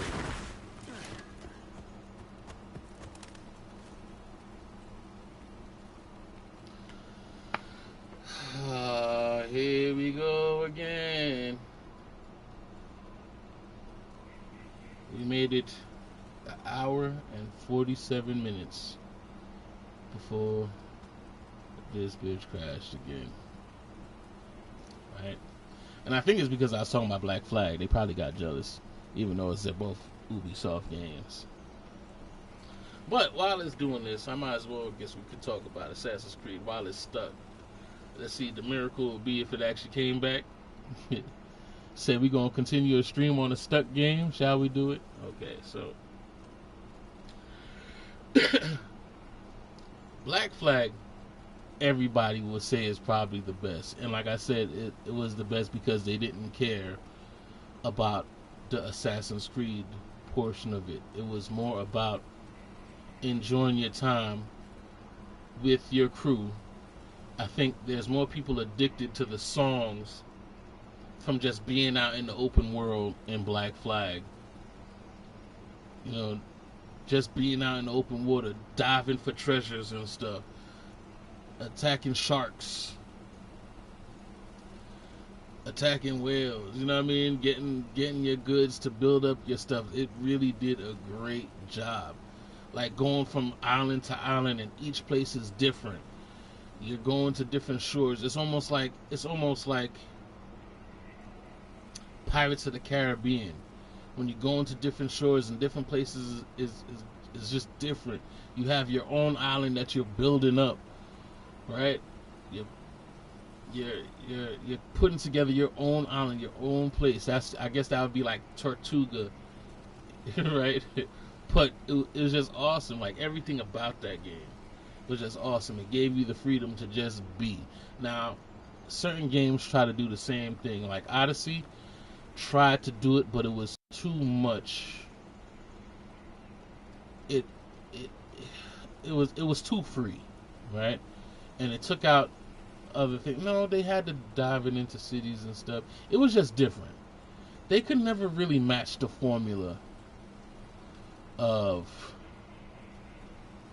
Black Flag. They never really could, and they tried, but they never could have matched that formula of Black Flag. So much so that they tried to do Skull and Bones, and I don't know how they messed that up, but they did, right? They did. They messed up a formula that already worked. All they had to do was make another open world, just like Black Flag, where you could just rock out and be a pirate. No assassinations, no none of that stuff. Basically, Grand Theft Auto on the high seas. Because that's what a pirate is, right? Grand Theft Auto. You're doing heists. You're robbing boats. You're robbing places. And you're trying to get out scot-free. How do you mess that up? How? You have ship fights, and ship fights is a small part of all of that. And I think a lot of the reason that they messed that up is probably because what's that game that came out? It was just on the tip of my tongue. Hold on.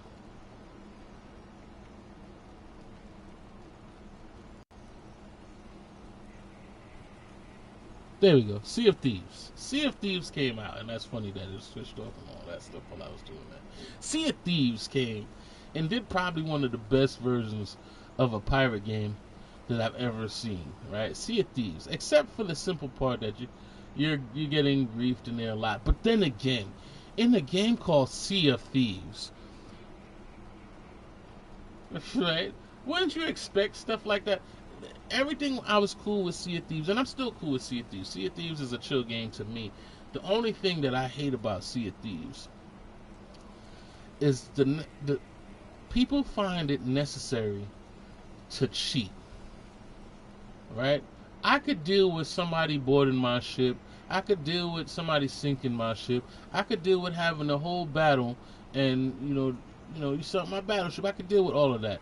But when you have people that's literally cheating the game and teleporting onto your boat and doing all this other stuff, like stream sniping is a thing in Sea of Thieves, because people just come on and get joy by griefing others, and there's a special place in hell for all of you. Right? The people who like to grief others while they're enjoying their good time, you know what I mean? With all that being said, Sea of Thieves did pirating probably the best I've ever seen. Like, there's nothing more that you want from a pirate game than Sea of Thieves. I hope there's a check behind that, right? But it is what it is. Next to Black Flag. Black Flag did it up. The only thing that comes even close to that experience of Black Flag is Sea of Thieves. right?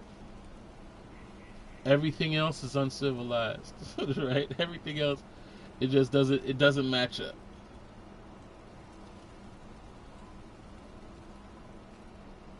Black Flag definitely was the standout of all of them, right? The standout of all of them. And then, of course, Assassin's Creed 3. But I'm gonna keep saying that. I'm gonna play that game again just to show y'all, because I don't know. Sometimes I feel like maybe things were only good because you were a kid and you enjoyed it at that point. But no, I'm gonna put my neck on the chopping block for Assassin's Creed 3.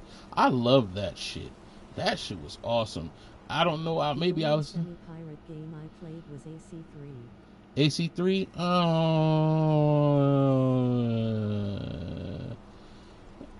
It had ships in it, but not like Black Flag. If you haven't played Black Flag yet, and this is directed to anybody, not just Rizzy. If you haven't played Black Flag yet, stop what you doing. Stop what you doing, right? And play Black Flag. Yo, I don't care what game you are in right now. If you haven't played Black Flag, stop what you doing and play Black Flag, right? If you have played Black Flag, you already know.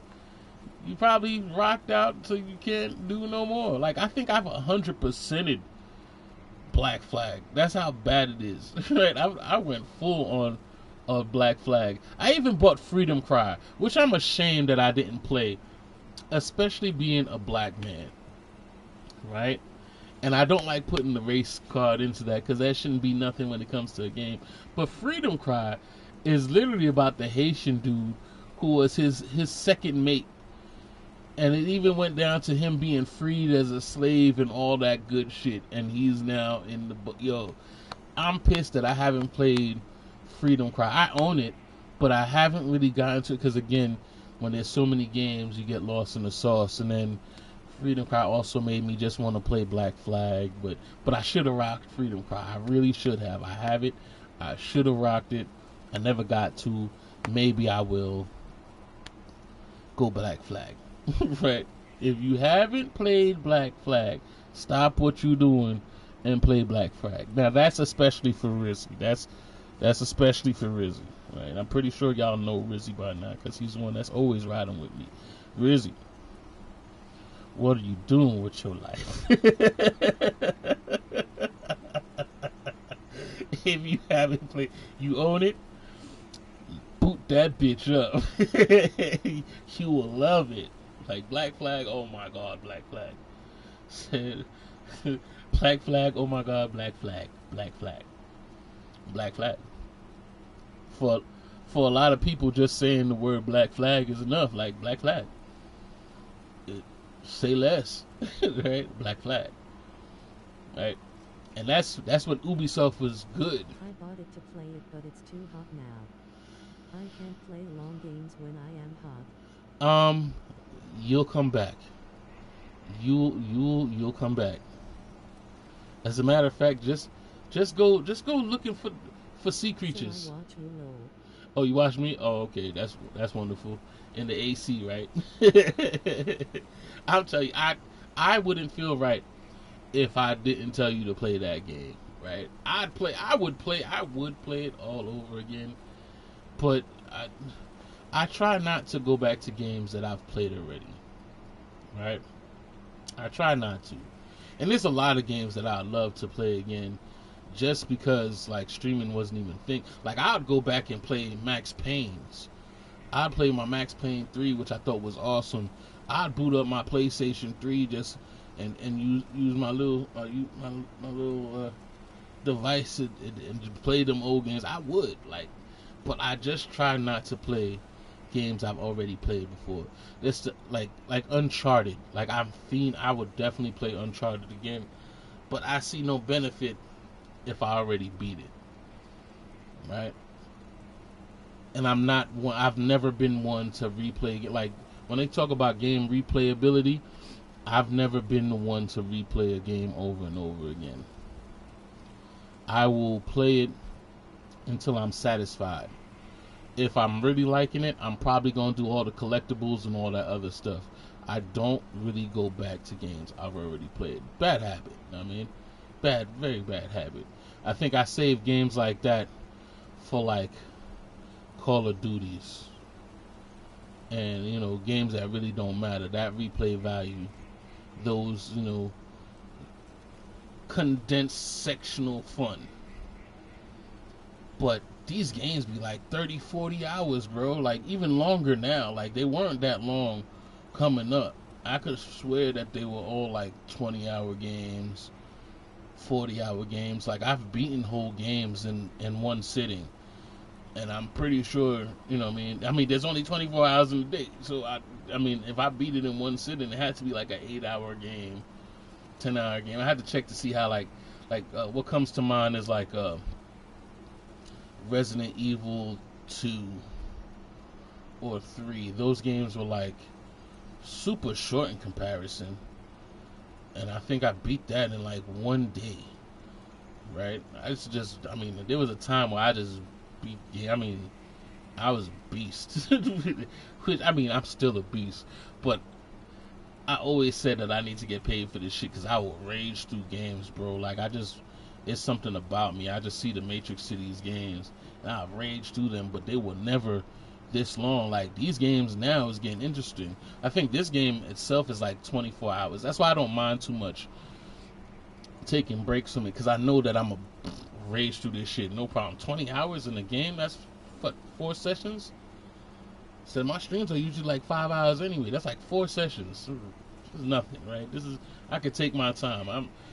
Matter of fact, if I probably was playing it how I should be playing it, and without it freezing, of course, I probably would have been done with it. 4 episodes, 5 episodes, we'd have been done. Simple. But these games nowadays, come on, they're like 40, 50, 80 hours, 100 and some odd hours.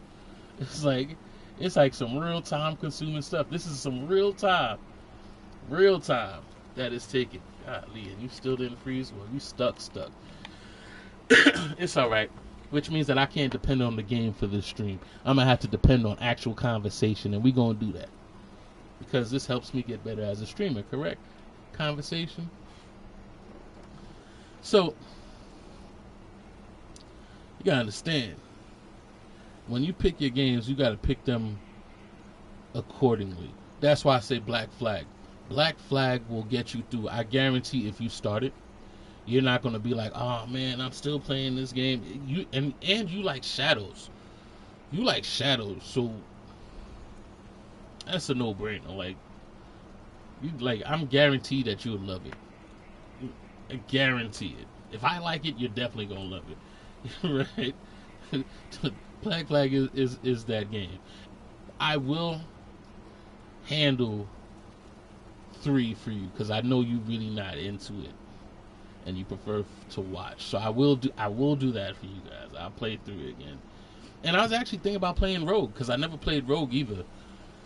Because I just didn't like the idea of playing as a Templar. That's how deep I was into Assassin's Creed. I hated the idea of Templars. Like they brainwashed me for real. Like just the fact that you say Templar, oh Templar, that was a deal breaker.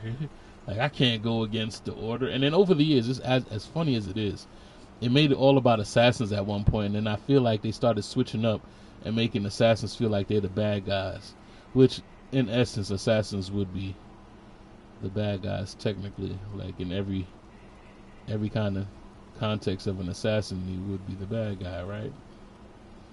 And the Templar would be what, the Christians? However it go. So we've been playing as the bad guy against the good guys, but then again, good or bad is only subjective, right? I'm sure there's not a bad guy who thinks they're a bad guy. They think they're the good guy, and vice versa. So hey, it is what it is. We were playing as the bad good guy, or the good bad guy. Pick your poison.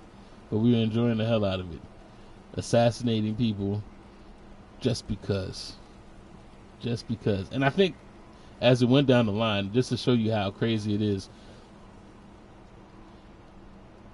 assassinations going through that whole series, started to lose all relevance or feeling. Like it became not a big thing, especially when it came down to Odyssey. Like Odyssey, I felt like I was killing people for absolutely no reason. Like there was no real reason to kill most of the people in Odyssey.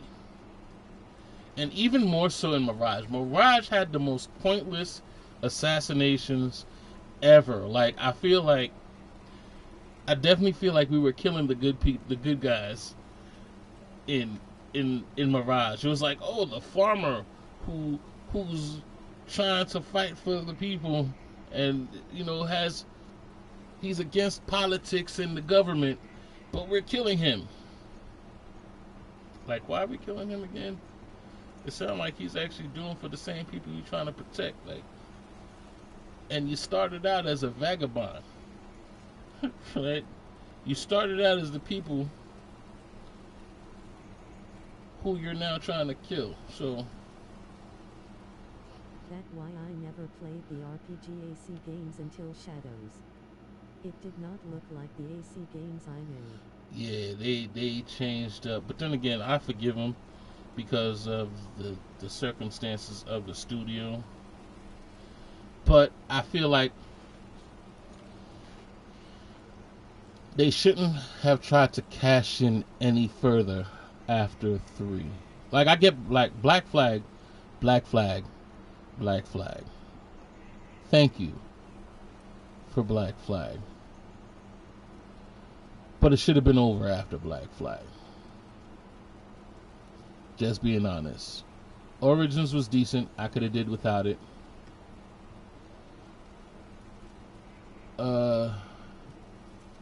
Syndicate was okay, but I could have did without it.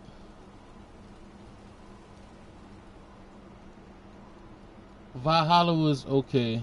I could have did without it. Odyssey, okay. Could have did without it. Shadows was okay, but I could have did without it. Shadows is another game that I feel like, and Shadows brings me back to that Black Flag thing. Shadows didn't feel like an Assassin's Creed game at all. It felt like they tried to squeeze Assassin's Creed into it, right? But it definitely didn't feel like an Assassin's Creed game. They could have called it anything but Assassin's Creed, and it still would have been a good game. Just like in the same way I feel about Valhalla, they could have did anything, right? And didn't have to call it an Assassin's Creed game. It still would have been a decent game. Odyssey could have been anything, and it definitely felt like anything. It could have just been Odyssey. You know what I mean? And it didn't have to be Assassin's Creed. It's like I felt like they just kept pushing a dead horse. Like you could have. It was absolutely fine to leave it after 3. Black Flag didn't have to be an Assassin's Creed game at all either, and it still would have been a good game. Like, you see what I'm saying? What I'm going here.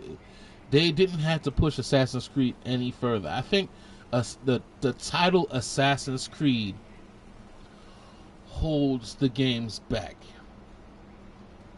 if you understand what I'm saying. Like, everything could have been a smash hit on its own without that Assassin's Creed title to it. Syndicate, like I said, reminds me of Gangs of New York. Gangs of New York is a great concept to build a game off of, which they did. It did not have to be called Assassin's Creed. And I think less people played it because it was Assassin's Creed.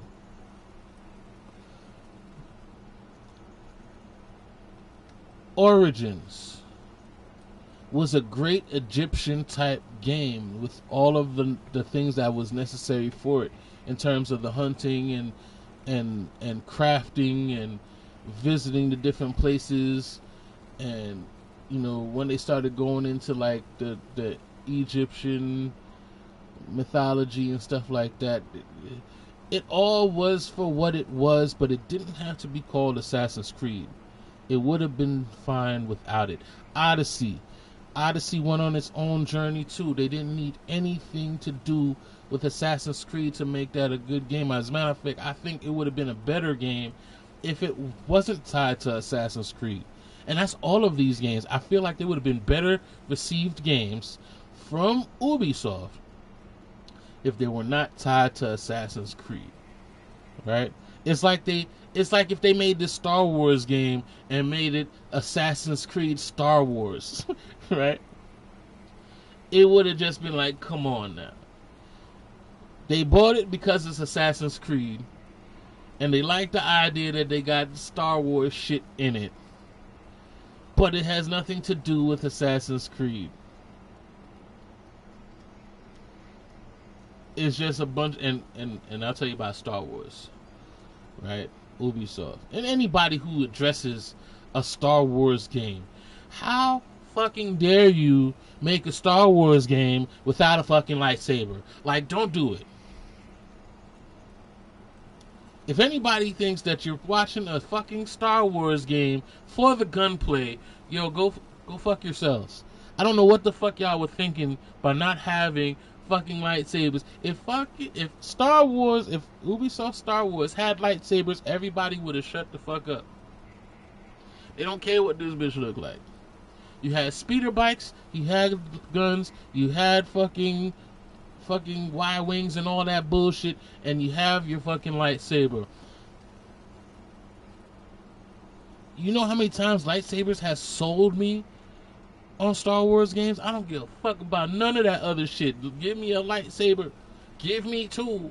Give me a fucking dual-wield lightsabers. Give me a fucking lightsaber staff. I don't give a fuck what it is. If you can't bounce back fucking bullets with your lightsaber, what the fuck are you doing with your life? I'm sorry, that definitely was a rant, and it took me off of what I was saying about Assassin's Creed, and never had to.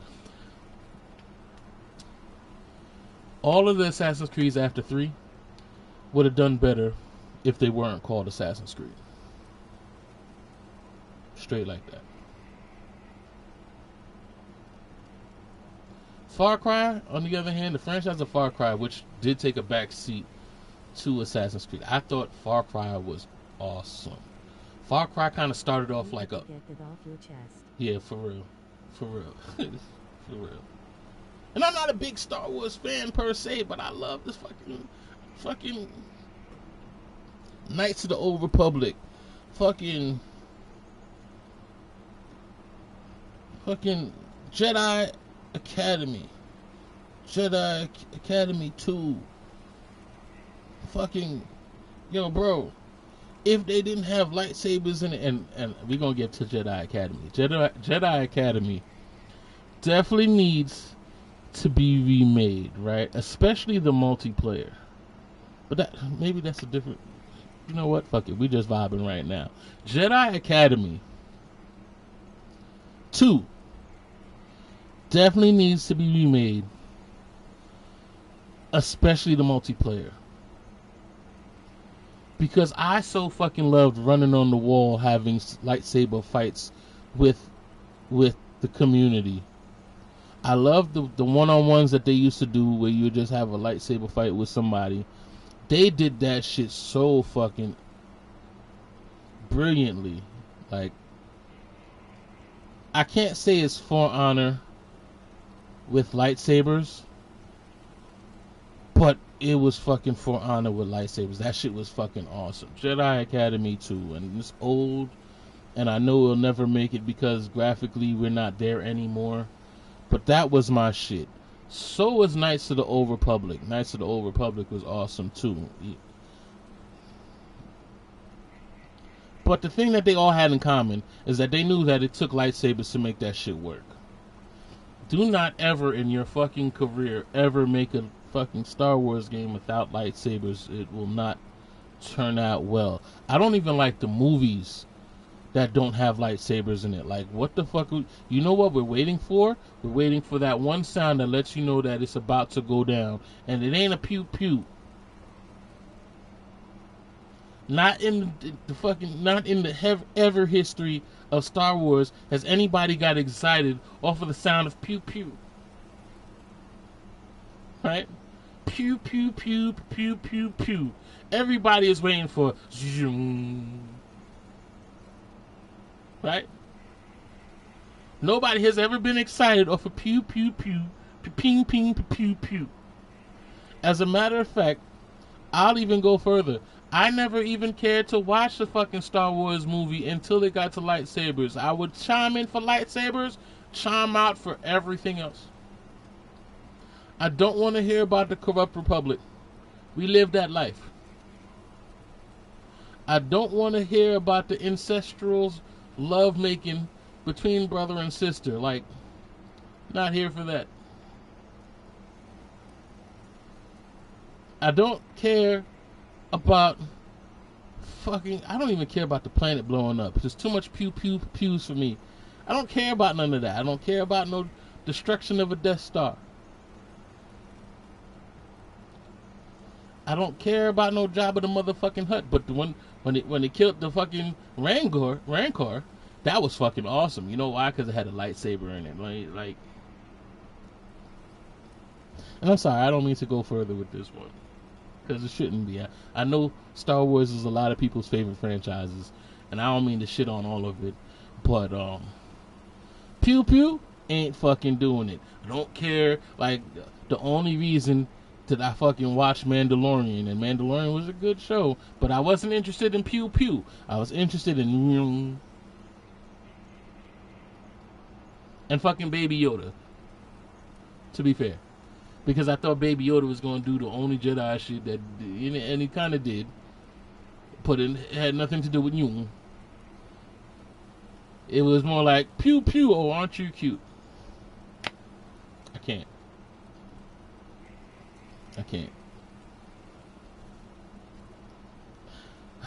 So, what was I saying? Oh yeah, Assassin's Creed hasn't been Assassin's Creed for a long time, and they would have had better games in their roster if they took away the Assassin's Creed title. They could have left it with the whole Matrix theme of this dude being stuck in the Matrix. They could have left it there, and I would have been completely satisfied. The expectation that they was continuing the story that they never did, just gave them more money, but not enough. I feel like they didn't have confidence in, I don't know, either their writers or their product. One or the other. Shadows is bomb. Shadows is definitely bomb. It's a damn shame that Ghost of Tsushima, or Ghost of Yote rather, is gonna blow them out the fucking water. It's a damn shame. But while Shadows had its time, Shadows was awesome. Shadows could have left out everything to do with Assassin's Creed and still would have been just as enjoyable. The whole Assassin's Creed thing came as an afterthought. They didn't have to do anything to do with Assassin's Creed at all. They could have made it like Shogun, like that show Shogun. That was awesome. That's what it reminded me of, the show Shogun. Right? The show Shogun, except that this time the guy is not Portuguese. Because they got out early and it was a success. Right, they did. And again, it won't. Ghost of Yotai will not take away from the success of Shadows. It will not. I didn't expect Assassin's Creed Shadows to be a Ghost of Tsushima. I don't expect the Ghost of Tsushima to be an Assassin's Creed Shadows. Now, here's the reason why they delayed Yotai, right? All the weapons that you use in Shadows, they have it in Yotai. And they probably do it better, right? Ghost of Yotai did Assassin's Creed Shadows a big favor by delaying their game. Because I could only imagine that if Ghost of Yotai had to go up to against Shadows would have lost. And every way. Even the stories are somewhat similar. It's a revenge story. They would have lost in every single way, and it wouldn't have changed how good Shadows was. But Shadows would have fell to the shadows if Yotai came out at the same time. Yotai has nothing, no reason to delay. They had nothing to fix. They had nothing to work on. There's no bugs. There's no none of that shit. They held off just to give Ubisoft a chance because they knew that they could have put Ubisoft under. It's almost like what Rockstar is doing with Grand Theft Auto. And I am pissed with Rockstar because if I was Rockstar, I'd say fuck everyone, right? That's just me. Right? I would have put everybody to sleep.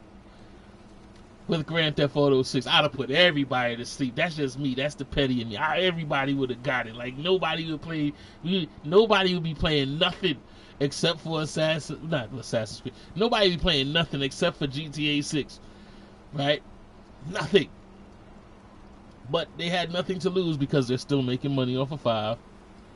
They could keep rocking out.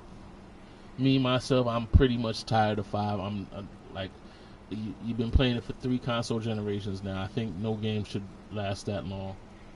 I don't care what anybody say. Don't ever make a game last 3 console generations. I feel like you don't respect me as a consumer if you do that. I mean, and you gotta think, console generations are like 7 years, right? So, for 21 years, was it 21 years? It was 3, 4. It's getting there, but you're gonna sit here. If we're gonna say 21 years, I know somebody could correct me. Whatever, y'all know what I'm talking about though.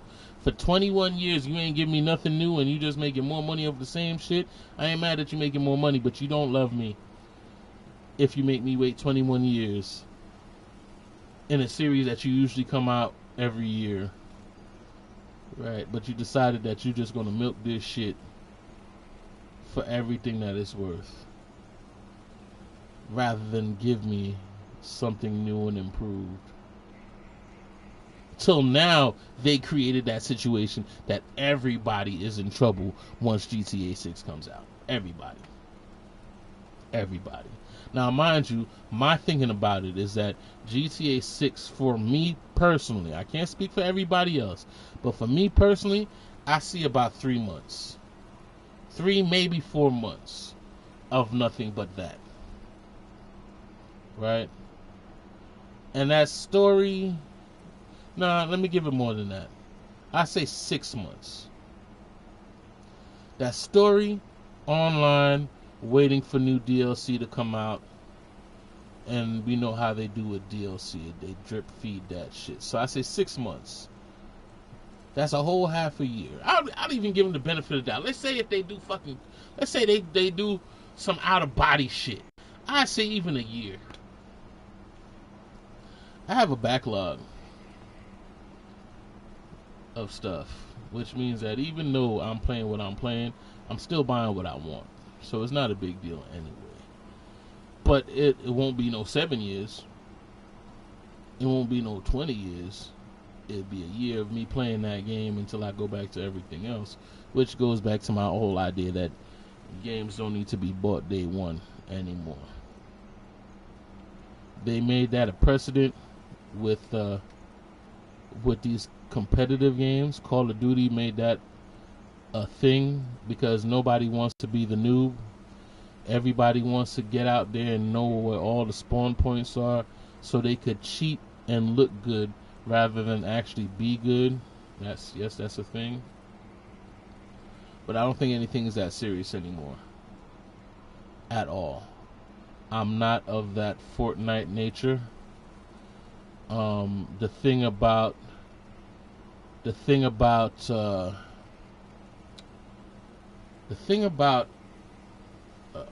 what is it called? Battle Royales. The thing about Battle Royales that bother me is the fact that you have to extract.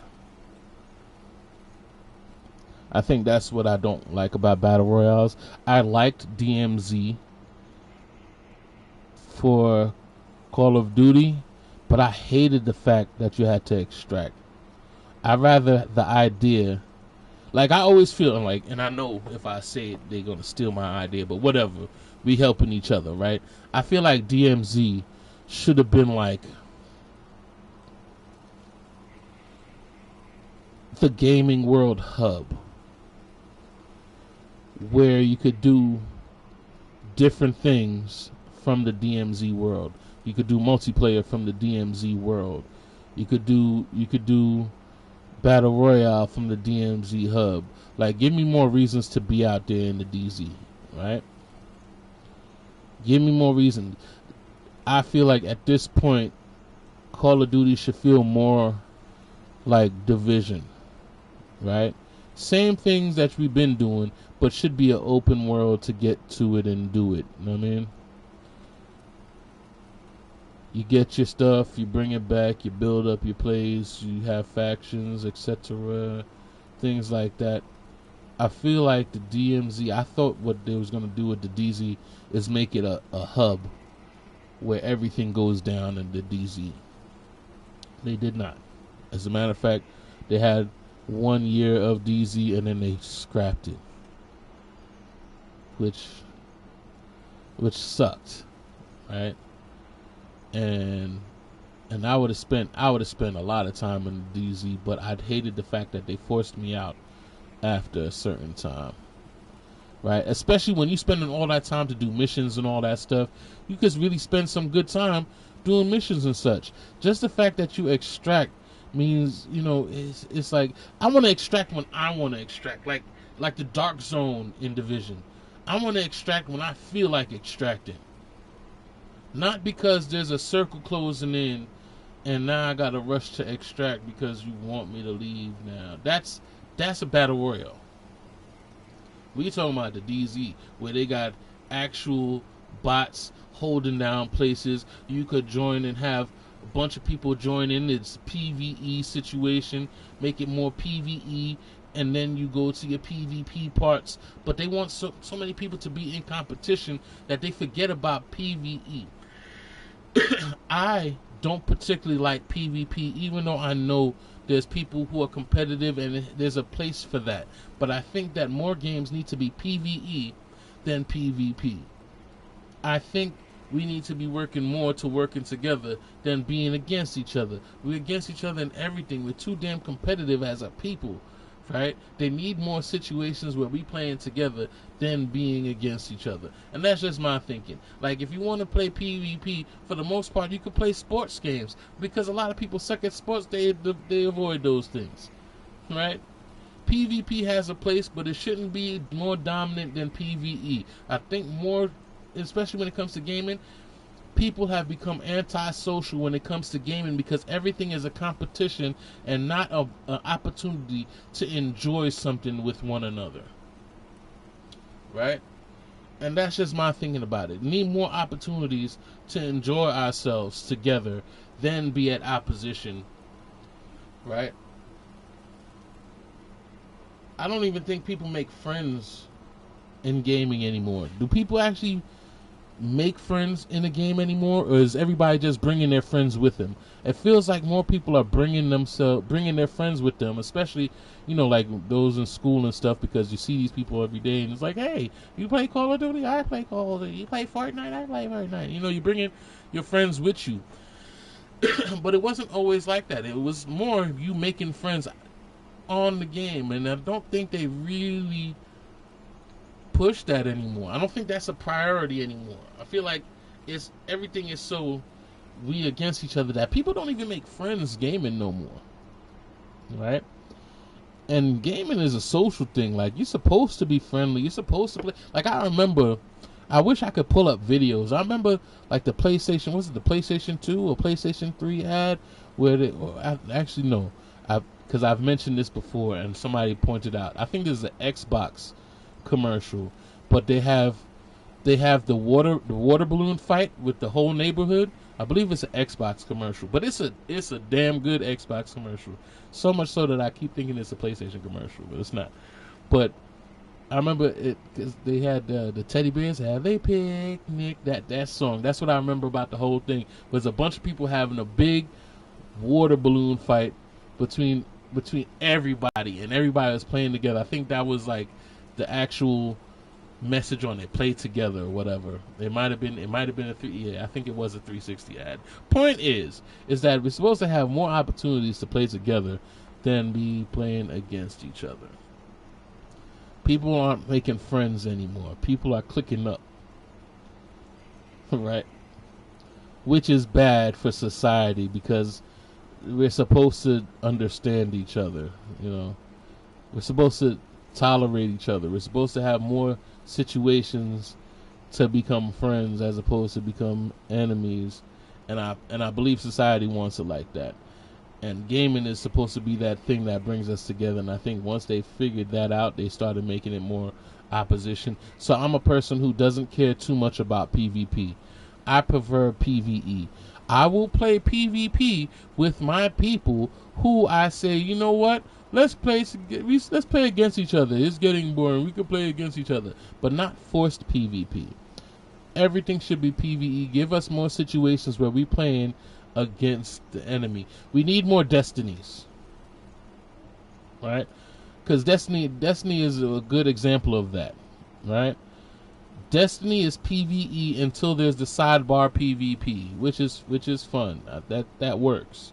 You know what I mean? There's nothing like doing a mission, a bunch of people who need help, and you're just jumping in and helping people. It's like I started playing New World, and I hate mentioning that because that shit is New World is a game that I can't stand, but I can't stop playing it at this point in time. That's a bad thing to admit. I hate it, but I can't stop playing it. Right? It's because like while you playing, everybody is playing. You're seeing people more around your level. When you're doing dungeons and stuff like that, you're coming around people around that level that's all doing it at the same time, and you guys could help each other. Like that's a good concept for a game. I mean, it's a MMO where you could do it yourself. You're doing it yourself for the most part, but when you're doing things, there's a bunch of other people in that world, and y'all just happen to help each other out. I could imagine if I took 2 seconds, I'd probably meet people and be like, all right, well, we rolling together, whatever. I see where those have opportunities to turn into, some good shit. I mean, I definitely see, I like those games that makes it an opportunity to meet good people. Which is why I kind of like switched over to streaming too, because streaming turned out to be that thing too, where you have an opportunity to meet like-minded individuals, good people. I think that is becoming the wave, especially when it comes to gaming, because I ain't gonna lie, I met quite a few decent people while streaming. I mean, Rizzy, Ed, Skiv. I mean, there's a bunch of them I could name, but just not off the top of my head. But the point is that this whole gaming thing is supposed to be for us to actually get to know each other and have fun together and do these things. I don't know if people feel like that's a cringe thing nowadays. Like, oh my God, you get to meet people of different races, colors, and creeds. Is that a cringe thing? Are people afraid of that? Oh my God. I mean, but we're supposed to have a common theme. You know what I mean? Play certain games and enjoy times together. Like, I wish I could think of a bunch more games that were more PvE than PvP. I know Division does it. You know what I mean? But Division hasn't really rocked like that for a minute. Sea of Thieves could be that. But Sea of Thieves, everybody embraced their inner pirate. So, nah, right? But it could be. It could be. Like, you don't have to attack on sight. You can help people. But, it's Sea of Thieves. It is what it is. I mean, I ain't going to be mad at a pirate game for being pirates. I mean, it's like, filthy pirate. I mean, you get it? I mean, but there definitely needs to be more games where we could rock together. Unity was supposed to be one of those things. Assassin's Creed Unity.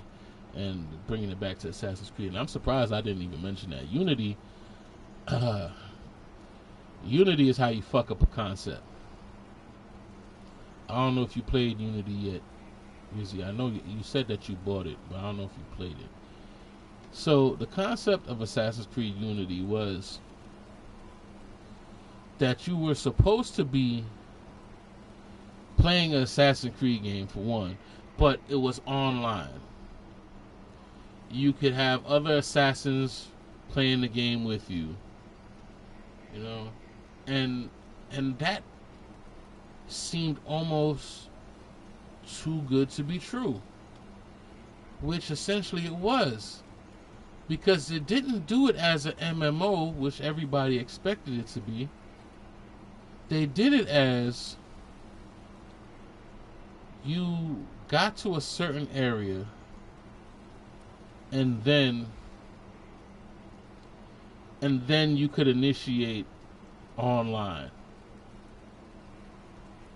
So that's what made me lose trust for Ubisoft. I think that if I want to pinpoint a moment where I kind of lost trust for Ubisoft, that would be it.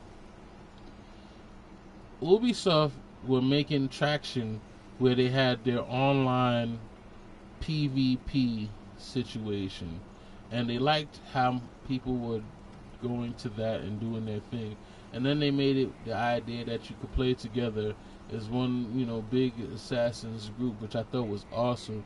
And then they was just like, no, we're gonna put it in these sections where only certain parts you could initiate it, and then that's not what we wanted. That's not what we signed up for. I felt like that was the bait and switch, and anytime a company does a bait and switch, they lose all credibility. And I think maybe that's the reason why a lot of people are so harsh on Ubisoft. Like, I could think of a couple reasons. That's my reason. I think another reason is that Ubisoft was trying to do too many things at one time, and they became the doers of a lot of things and masters of none. And certain franchise games of theirs took a hit because of it. Far Cry, Assassin's Creed, those things took a real hit. I can't think, what are other Ubisoft games? Rayman, but I don't think it took much for a Rayman game. That was a kid game. What else was Ubisoft? Rayman, Assassin's Creed, Far Cry, Ubisoft, help me out. What else they had? And I'm not talking about the new ones, because I know they got the car racing game, but that's fairly new in comparison. I'm just talking about like those older games, because Assassin's Creed is an old series. Rayman is an old series. Far Cry is an old series. What else did they have? For real. I don't know. We're going to stick with those three. But once they started to expand into other things, that's when they kind of like messed up. And they've been guilty of that ever since. They put their hands in too many pots. So they do a lot of things, but they never mastered one. They were mastering Far Cry. That's why like all the Far Cries have a certain thing to it. Far Cry never had a real attachment from one to the other, and that's why I think they're still alright. I think the only thing that people complain about when it comes to Far Cry is probably the villain. I think the biggest complaints when it comes to Far Cries is that one Far Cry is too close to the other Far Cry. Like, all the things that you did right in one Far Cry, they basically copy and paste it in the next Far Cry. So when one is good, another is good. And I think the complaint is that, it's too close to the last one. So, even though that it's good, it's still too close to the last one. And I think that's not the worst it could be. It could be new mechanics that just don't work, and then you bash it for the new mechanics. Saying that one game is just like another game that you also like, I don't think that's the worst thing you could do. And I think that's like the worst thing that you ever heard about a Far Cry, that it didn't stray in a direction too far from what they're known for. They did it with Assassin's Creed, but Assassin's Creed, the team had issues, and that's what really killed that. Rayman, you can't mess up a Rayman. Is basic. You know what I mean? It is what it is. You know what I mean? But it's mostly because they're directing too many things. And to be fair, Rockstar used to do the same thing, but they buckled down. Like, I remember one time Rockstar had what, Midnight Club, Bully, table tennis. What else Rockstar had? They had a lot, right? Because they had LA Noire. They were dabbling in everything until they just realized, let's stick with our flagship, which is I'm about to say Assassin, which is Grand Theft Auto. They had Manhunt. They had the Warriors. Like, they were dabbling in everything, right? And then they just buckled down because they were doing too much and they never mastered. Right, they were. Game they used to get used to coding for a new console. I believe it. They used all of those things, but they had so many games they never mastered any. And when they buckled down on their bread and butter, which is the Grand Theft Autos. Maybe not Manhunt and the Warriors. I mean, they were like I said, they were things to do. They were things to do, right? But they stopped focusing on all those different ones, and they focused on Grand Theft Auto and made a masterpiece. They made so much of a masterpiece that they hadn't had to make a new one for over 14 years. Right? And that's just being more realistic. More than 14 years. They buckled down so much and put their eggs in that basket. They haven't had to make another game for 14 years, and they're still the leader. They didn't fade away. They just stayed quiet because they had to do nothing. They're so cocky, they brought out shark cards. You know what they did aside from them? Red Dead Redemption. That's their second title now. Red Dead Redemption, Grand Theft Auto. And everybody's pissed because they didn't give Red Dead Redemption the amount of love they give Grand Theft Auto. Why? They don't have to. Right? Because they don't have to. They have no pressure. They have no like who's the competition? No competition. The only competition for Grand Theft Auto was pretty much Saints Row, and Saints Row fell off a long time ago. Right? Without competition, there's nothing for them to aspire for. Who is their competition? Mafia? No. Different era. Right? And if Grand Theft Auto ever wanted to make a Mafia era type game, it'd be a wrap. That's it. Right? They have no competition. Right? What they gonna do? So all they have now is Red Dead Redemption. I kind of loved Saints Row 1 and 2. Saints Row 1 and 2. Crazy for me after that. Saints Row 1 and 2. You know where Saints Row had them beat? The fact that you could play with another player. Right? That's where they had them beat. Where you could do co-op. Aside from the fact that they were the first game that you could drink beer and smoke weed in. Because they didn't even have that in Grand Theft Auto until after they did that. You know, the whole who was the first to take over blocks? I think Saints Row was the first to take over territories. Because, well, who did it after that? They did it in, what did they do it in? That was Grand Theft Auto, not Vice City, wasn't. Grand Theft Auto, and I know this is blasphemy, just for me having to think, because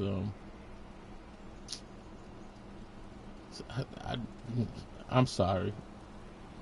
I can't remember the name of it. San Andreas, I think. San Andreas, yeah, I know it's blasphemy. Just not to get the only one with the black guy in it right. I'm sorry, San Andreas. San Andreas, on the other hand, is also one of the best Grand Theft Autos to me because you can eat, get fat, work out, and get muscular. right? Everything, like all these different things, and then you do the rap label. I think that was like one of the best to me, right? And then you could go on dates, and your date would be whoever's using the player 2 controller. I think that game was the bomb, right? That game was everything, you know. But there was really no competition. There was really no competition whatsoever, right? And I say that to say this because I know I got off on the tangent now. They're the only ones who are successful with just for limiting how many different IPs they had. Ubisoft went astray when they took on too much. And I feel like everybody just needs to be good at what they're good at. And I think that's why I appreciate like Funcom. Funcom doesn't try to do too much anymore. I know when they started out, they were doing way too much. But they do what they do. They have sat well in their survival genre. And that's why they spent so much time with Conan Exiles, which is still making money, which it shouldn't have because it was never meant to be a live service game. And now they moved from Conan Exiles to Dune. They say they're doing both, but they're not. They're really doing Dune. Sorry, all the people who were expecting Conan Exiles to keep up. They're not. They're doing Dune. All the lack of attention that they're giving Exiles is because they're doing Dune. They have become comfortable with the idea that they're in that genre, that set, and they are sticking there. The more that these companies are able to just master their craft at one thing and stop focusing on many things, you know what I mean? It's like when they say that a bird in the hand is worth two in the bush. It's facts. Don't go chasing all of these things because you see it's popular instead of mastering what you do, right? Which we're seeing happening in Call of Duty franchise, right?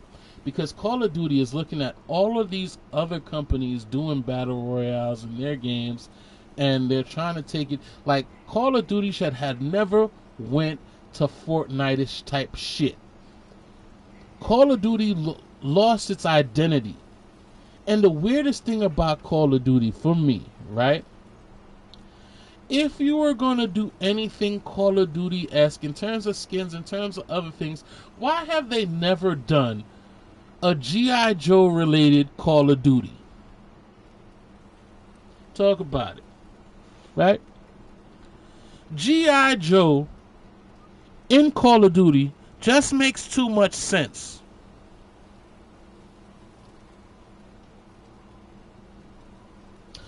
But instead, they put Beavis and Butthead. But instead, they put Sam and Rod. What is it? Whatever his name is. Fucking, not Family Guy. Well, they did Family Guy too. Forget American Dad and Roger. Fucking added fucking unicorns.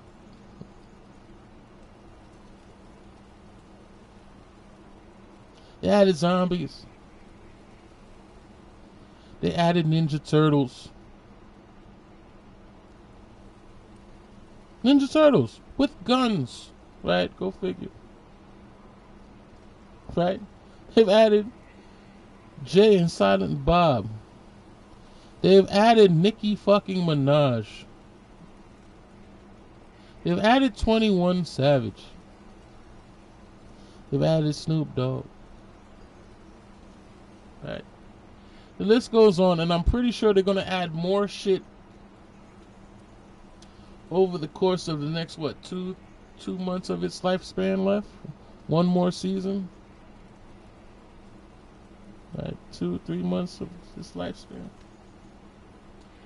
They're gonna take a big hit to Battlefield for the first time in history, right?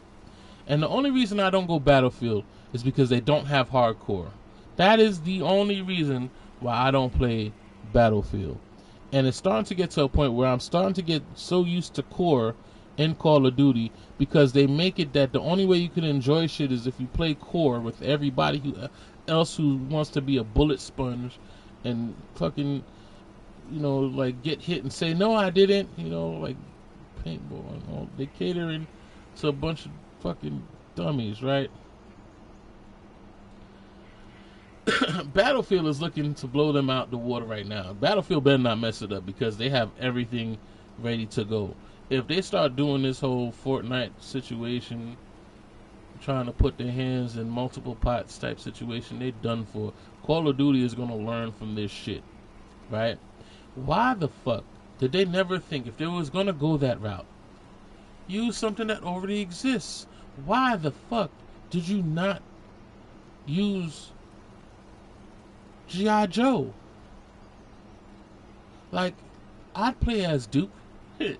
Right? I play as all of those. Like, you could bring back all of those classics. People who play them shits. Is it because people don't really remember who they are? But those who do, yeah. And then, I mean, I would say, G.I. Joe has stayed relevant for a while because they made Renegades and all those other ones. It's just enough. Lady J and all that stuff. They've kept it relevant enough. I mean, hell, if you remember who fucking Ninja Turtles are, you should know who G.I. Joe is.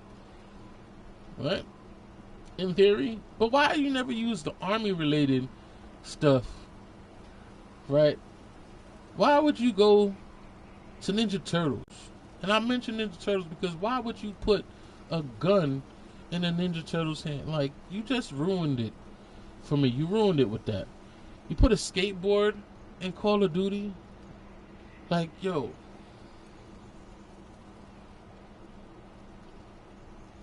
I just don't get it. And I guess it's not for me to get. Maybe they're trying to age me out of video games altogether. Maybe they're trying to say that you got to be a certain age to play video games, or you should stop at a certain age. But that's a whole different conversation. For me, that's an argument like, at what age should you stop watching TV? Because gaming and watching TV to me is the same thing. Gaming and watching movies is the same thing. Gaming and Netflixing is the same thing to me. Instead of watching TV with nothing on, I choose to create my entertainment. Right? For however long. Right? Maybe they're just trying to get us to give up on this whole hobby that keeps us out of trouble, mind you, right? And I got my whole theory about that. They don't want us to play video games because there's not enough people getting arrested nowadays. Let that sink in. What's my proof?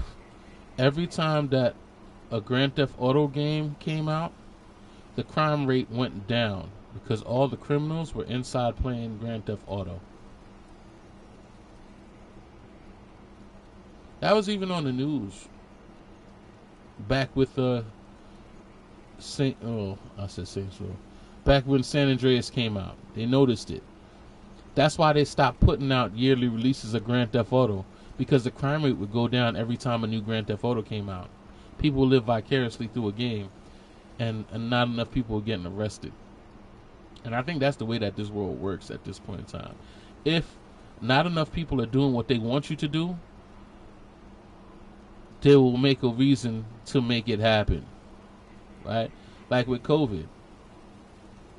Let's get everybody out of there because not enough people dying from it. Right? Let's get them back in. Not enough people has died from COVID. They were trying to do population control. Right? And let's not go into conspiracy theories and all that other stuff, but if you pay attention close enough, you'll see these things. Why would people complain about a paid vacation? You wasn't losing money. Everybody got paid. Right? You wasn't losing money. The businesses were being compensated for their time. All we had to do was take a month vacation. A paid month vacation. Right? Because that's really what it was. A paid month vacation. But we couldn't do that. I knew knew something was up when the virus guy said wearing masks won't help. Now nothing will help. Washing your hands will help. Washing your filthy fucking hands will help. Tell me about it. That's what we got out of COVID. People realized how fucking disgusting they were. Right? That's what happened with COVID. The only thing that happened with COVID is people understood how fucking filthy they are. Right? They didn't notice when they were in school and you put your hand under a desk and you'll feel nothing but chewed gum under that bitch. They didn't know then, right? They didn't know when you go to a subway station and they had fucking sticky handrails, right? They didn't understand that, right? They didn't understand that when everything was pretty much sticky. The floor was sticky. I mean, I'm from New York. I could tell you how filthy a motherfucker is. Like, you'll never understand filthy until you go to take the subway. Right? I love my home, but I know how filthy motherfuckers could be, right? Like I legit still wear my mask in public and have not got sick since. Look, the smartest people in the world are the Asian people who you've been noticing wearing masks way before COVID, right? They've been wearing masks way before COVID, right? You've been seeing them wear masks in China. They've been wearing them way before any of this happened. They're the smartest people who exist. They've been doing this shit, right? Motherfuckers, I noticed that people through COVID, you start realizing certain shit. People don't respect their boundaries, space. I've never noticed people up on me so much, especially the grocery store, until COVID. Right? I notice people be all up in my shit, be all up on my neck, breathing, coughing. They don't cover their mouths or nothing. And and the people who try to weaponize this whole COVID thing, fuck y'all. Right? There's a whole lot of shit that you've seen about humanity through 2020. 2020 was an enlightening year for many people. Let's just say that. It's been an enlightening year. Right? But the most beneficial thing from it was that commercial that will always echo in my head, and you heard that more than anything else during COVID. Don't forget to wash your hands.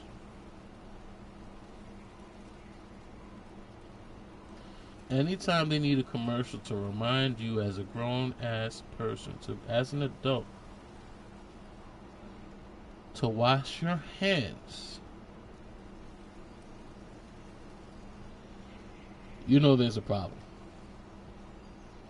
You know there's a problem. Anytime they need a whole commercial, they spent money on that commercial. Anytime you need a whole commercial to remind people to wash their hands, you know there's a problem. It exposed all the people who pick their nose in public. It exposed all the people who scratch their ass in public. Scratch their crotch in public. The people who give you that handshake right after they use the bathroom, they ain't even wash their hands. They shit dry as hell, dry and chalky, even though you just saw them walk out the fucking bathroom. It reminds you the people serving you food who coughing all over every fucking thing. Okay. It reminds you all the people who fucking take a grape from the whole bunch of grapes and don't buy the bag of grapes. It puts you on to everything. To everything. People who fucking sneeze and wipe their nose with their bare hands. And then wipe it on their clothes. Or someone else's clothes. I went to Subway and he making the food with the same gloves that he handles the money with. Yeah, oh yeah. There's those too. Like, yo, look. It's one thing that we learned from 2020 is that we, as a people, not they as a people, not some as a people, but we, as a people, are fucking disgusting. And I'm talking about those who kiss their animals on their mouth too. Most of all. Those who fucking will feed their animal with the same fork that they're eating with. Who will give their pets a lick of their ice cream and then continues to eat their ice cream like nothing just happened. You know exactly who I'm talking about. I'm not making this a race thing, but you already know. Right? You already know who exactly I'm talking about.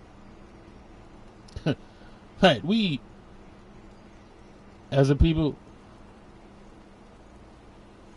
are fucking disgusting.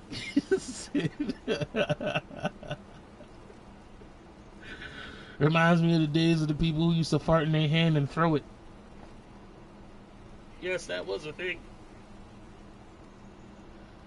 Yes, that was a thing.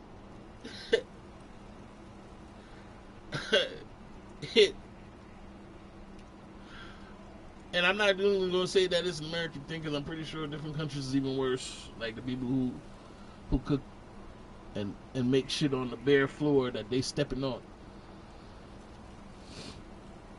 Right? Like, the list goes on and on. I'm pretty sure if you circle the globe, there's a level of disgusting everywhere. Right? I think in America there's a certain level of feces that could be in your food. It's like there's like a regulation of how much contaminants could actually be in your food. Just thinking shit like that. But anyway, since I would still like to exist and still like to have a normal life, like just thinking about it, makes me want to get a pair of gloves, just a stream, the gloves and a mask, just a stream right there. I'ma let it go. I digress. And since this game still is on froze, right? Because I gave it some time, it's still on froze, and I still was able to make a decent stream out of it. You know what I mean? I'm not gonna be discouraged because it freezes. I'm gonna keep going, especially since it's just the game that froze and not me. I think that's a good place to leave it.